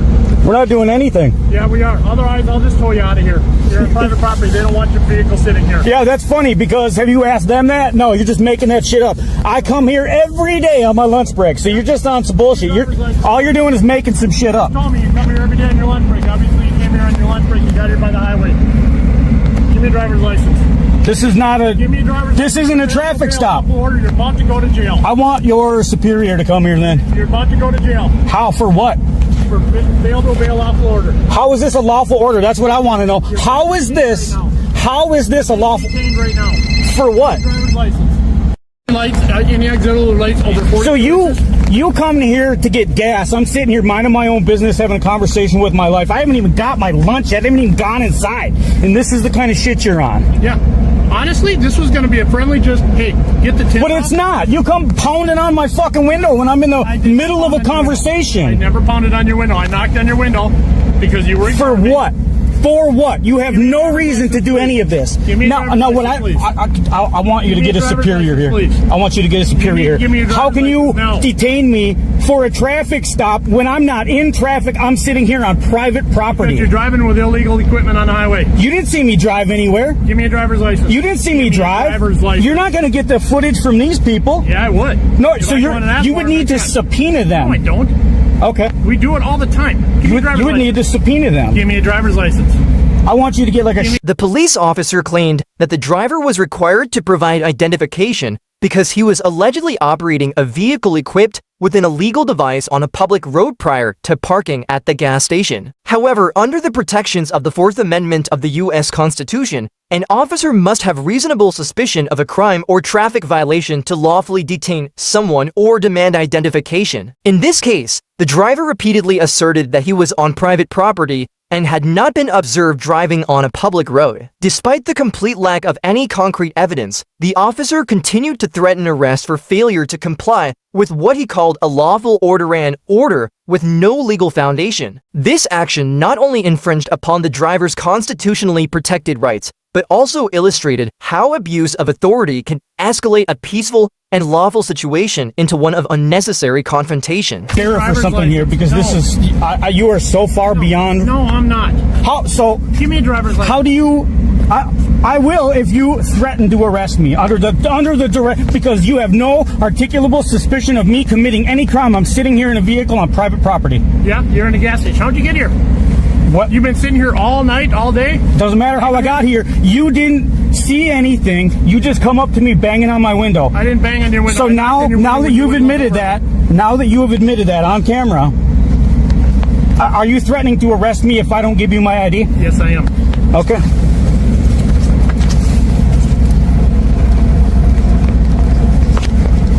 Because by law, when you're being detained by a law enforcement How are you? This is an illegal detainment. This is an illegal detainment. You can't just pull up on me.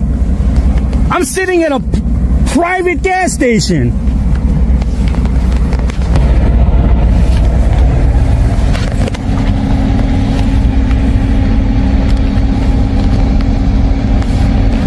This dude doesn't even have emergency lights going on his vehicle or anything.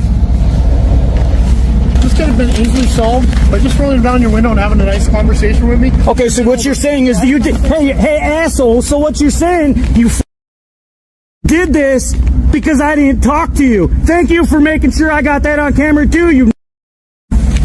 When the driver requested to speak with a supervising officer, the request was denied.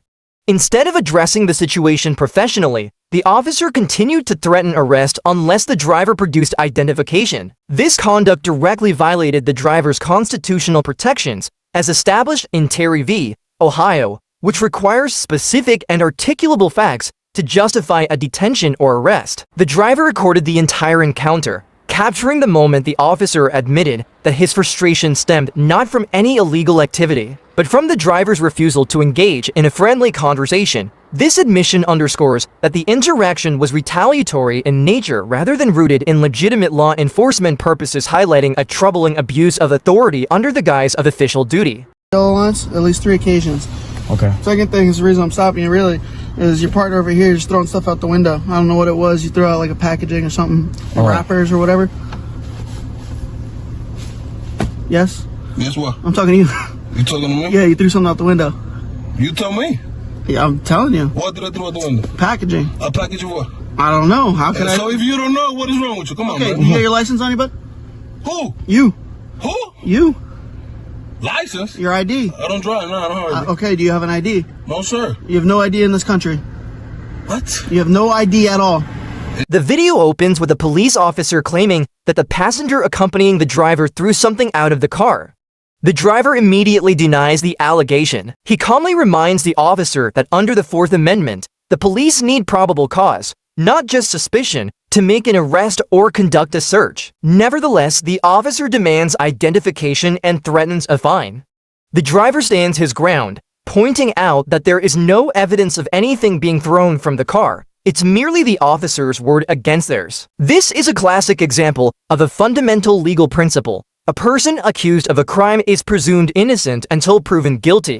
License, registration, insurance. Yes, sir. How you doing? Look at this guy. Look at this guy. How you doing, brother? How's it going, man? All right, you've been recorded, right? Huh? You've been recorded, okay? Okay, me too. Okay. Gotcha. You got me. All right, reason I'm stopping you, man. A little bit. All right, man. First thing, you're cross over the center line at least 3 occasions, all right? Excuse me? You cross over the center line, double yellow lines, at least 3 occasions. Okay. Second thing is the reason I'm stopping you really is your partner over here is throwing stuff out the window. I don't know what it was. You threw out like a packaging or something, wrappers or whatever. Yes? Yes, what? I'm talking to you. You talking to me? Yeah, you threw something out the window. You tell me. Yeah, I'm telling you. What did I throw out the window? Packaging. A package of what? I don't know. How can I? So if you don't know, what is wrong with you? Come on, Okay, man. you got your license on you, bud?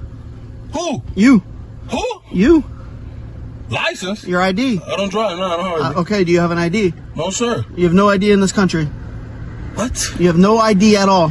In this country? Yeah. Of course. Okay. I'm American. Where is it? In my house. Why is it at your house? Oh, this guy.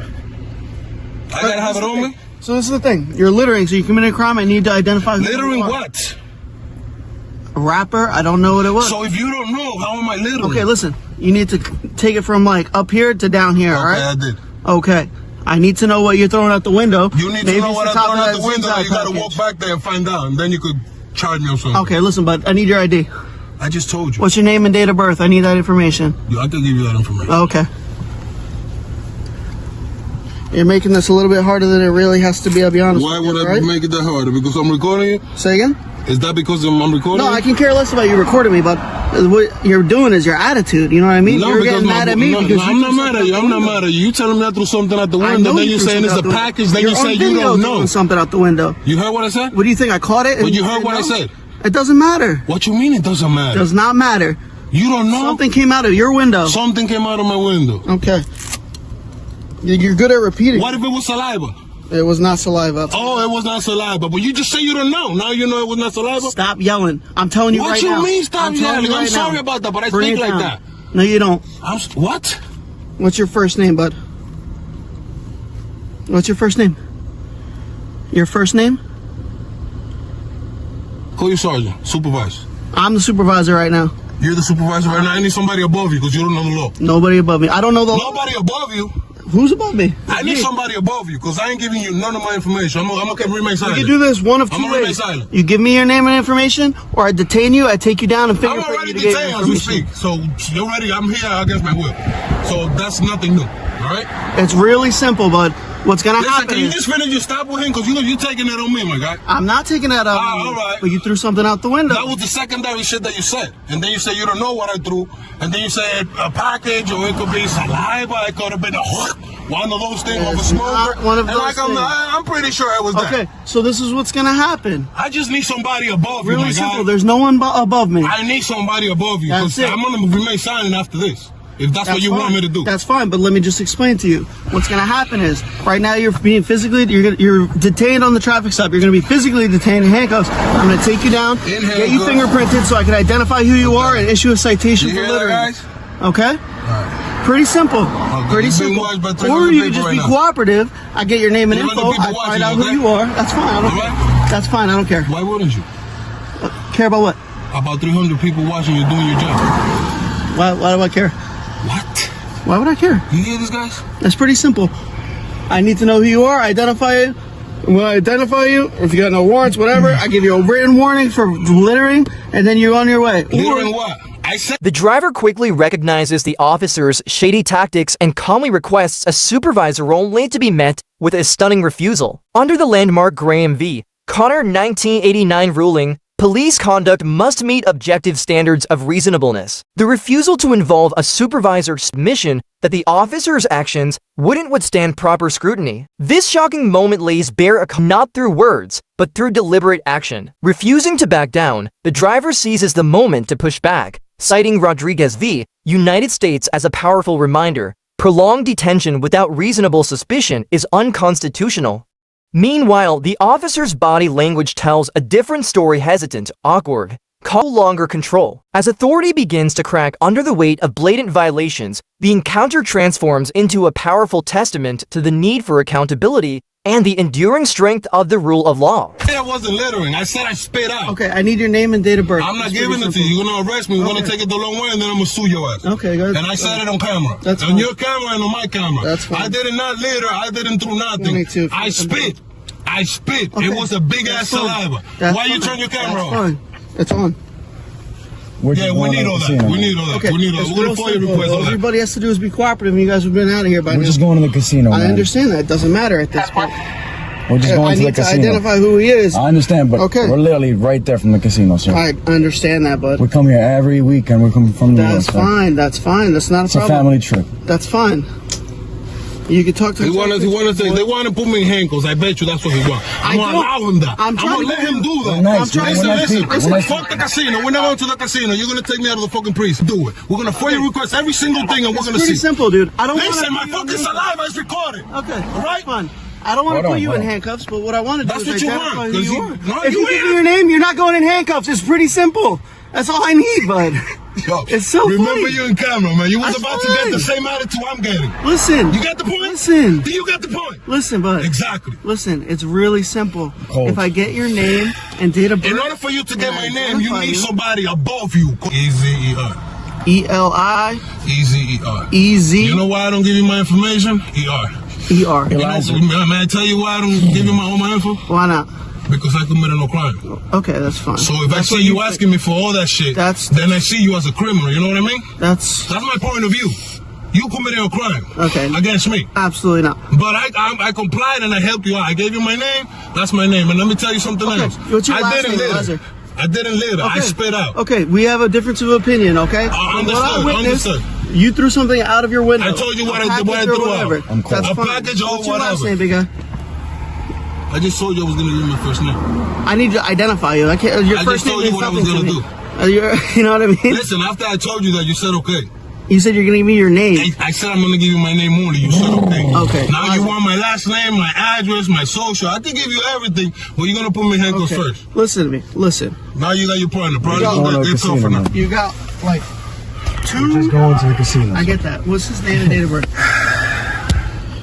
My name is Elijah, my guy. Elijah yes. what? Elijah, that's it. Just do what you're going to do so he can follow you and go get me to the prison for littering or for whatever you're going to do, my guy. That's how it works, bro. That's how it's going to work. I want you to put your fucking handcuffs on me. I swear to God, man.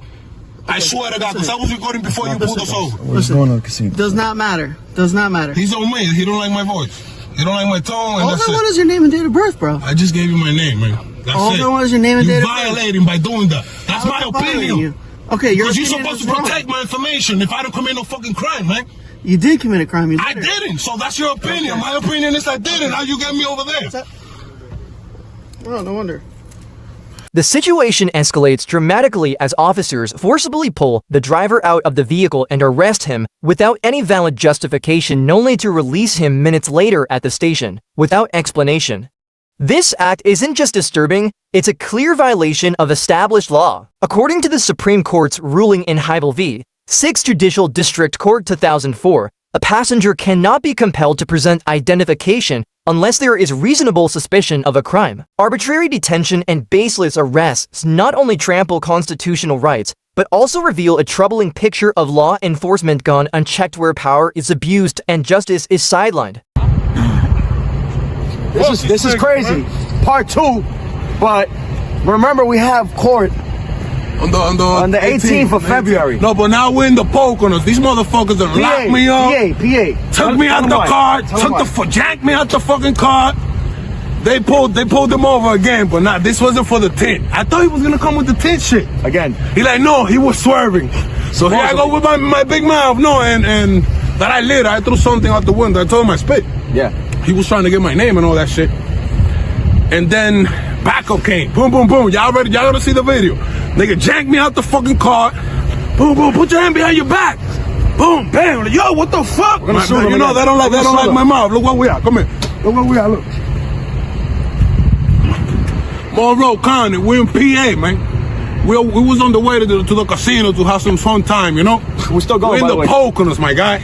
These niggas don't lock me up. They gave me crazy options. Listen, he opened the door. He was like, listen, you have this option. I could send it by mail, and you could just go to the casino. Or I could take you with me and fingerprint you. What the fuck? I'm like, yo, I'm still going to the fucking casino, my nigga. What the fuck? What's gonna be the difference? Yeah. And they got these bogus ass deals. And then they're like, listen, you big mouth, boom. He hit the door, almost fucking broke my knee. Yo, open the door, my knee. We gotta get all those fucking videos, my nigga. So it took him about 45 minutes. You got the names? Through process. We should have it in the video. They told me that if I didn't get out the car, they were gonna tow my car. The driver has been treated unfairly in 3 clear ways. First, there was no reasonable cause for the arrest, with no evidence of traffic violations or any criminal behavior to justify the detention. Second, the driver was coerced into providing personal information under pressure and was added to a retaliatory database. Officers abused their authority to force the driver's ID, and this could lead to falsely marking the driver as a violator in the future, even without valid cause. Third, forcibly removing the driver from the vehicle without clear reason constitutes an illegal arrest. According to the ruling in Delaware v. Prowse 1979, where the court stated that police must have reasonable suspicion to detain a driver or passenger. An arrest made without clear cause violates the Constitution and represents an abuse of authority by law enforcement. Furthermore, if you are a passenger in the vehicle, you are not obligated to provide your name and have the right to remain silent. The police cannot compel you to comply without reasonable cause. I'm trying to say that you're trying to display your power to me right now. I'm concerned about it. Is there a problem to be concerned about another human being? In a tense roadside encounter, a law enforcement officer unlawfully detained a man seemingly disregarding his constitutional rights. The man, firmly exercising his Fifth Amendment right, refused to answer any questions. Instead of respecting this lawful choice, the officer appeared to be on a power trip, escalating the situation to a dangerous level. In that moment, the rule of law was challenged by the very person sworn to uphold it. Clearly, these California cops have nothing better to do with their time. I'm parked out of everybody's way. It's not a parking spot, but I'm out of everybody's way. And this guy's going full bonkers on me. This guy's a real jerk. All right, Mr. Proctor. YouTuber and travel enthusiast Mark Proctor made a brief stop in Milb, California, accompanied by his loyal dog, Bravo. He temporarily parked his car in an undesignated spot within a private parking lot, intending to step away for just a few minutes to pick up a takeout order from a nearby Hawaiian bar. However, upon returning, Mark was unexpectedly approached by an officer from the San Francisco Police Department whose identity was partially concealed and issued a parking violation ticket. What seemed like a minor moment quickly escalated into a confusing and tense encounter, raising serious questions about transparency and fairness in law enforcement. That is your last name. Everything okay? Do I need to answer any of your questions? You don't have to answer anything, dude. Okay. You don't have to. Lucky you stand here all day. I get paid either way. Can you go ahead and finish your job so I can carry on? What's it with the anger, dude? I'm not angry. You're not angry? You always talk to everybody like that? I'm not angry. Oh, okay. I just want you to go ahead and wrap things up, please. Yeah, okay. All right. The officer's actions clearly constitute a violation of the Fourth Amendment, as established in the Supreme Court case Florida v. Royer. According to that ruling, a law enforcement officer does not violate the Fourth Amendment merely by approaching an individual in a public place and asking if they are willing to answer some questions. Crucially, the individual is under no obligation to respond. They have the right to remain silent, to ignore the questions entirely, and to walk away. In this case, the officer's assertion that he could stand there all day until the individual agreed to answer his questions is a form of intimidation and coercion, a blatant overstep of legal authority. Such conduct infringes on constitutionally protected liberties and, if challenged in court, could carry serious legal consequences. No one, not even those in uniform, is above the law. All right, well, you know, I'll give you a break on it, but you know what I'm saying? This isn't a parking spot, okay, dude? You're not giving me a break. You're harassing me at this point. I'd like to leave. May I leave now, please? Well, do you understand? Am I being detained? Yes, you are. Okay. All right. So do you understand why I stopped you? Do I need to answer any more of your questions? You don't have to. Okay. Okay. But then again, I could do this all day too. Okay. All right. So would you like to leave? In the current situation, the police officer, after asserting that Mark was being detained without providing any legitimate reason, then turned around and asked him whether he wanted to leave. This blatant contradiction not only revealed a lack of understanding of legal procedures, but also made the officer's behavior even more suspicious. When Mark responded with the same question, seeking clarification about his legal status, the officer evaded the issue and refused to answer.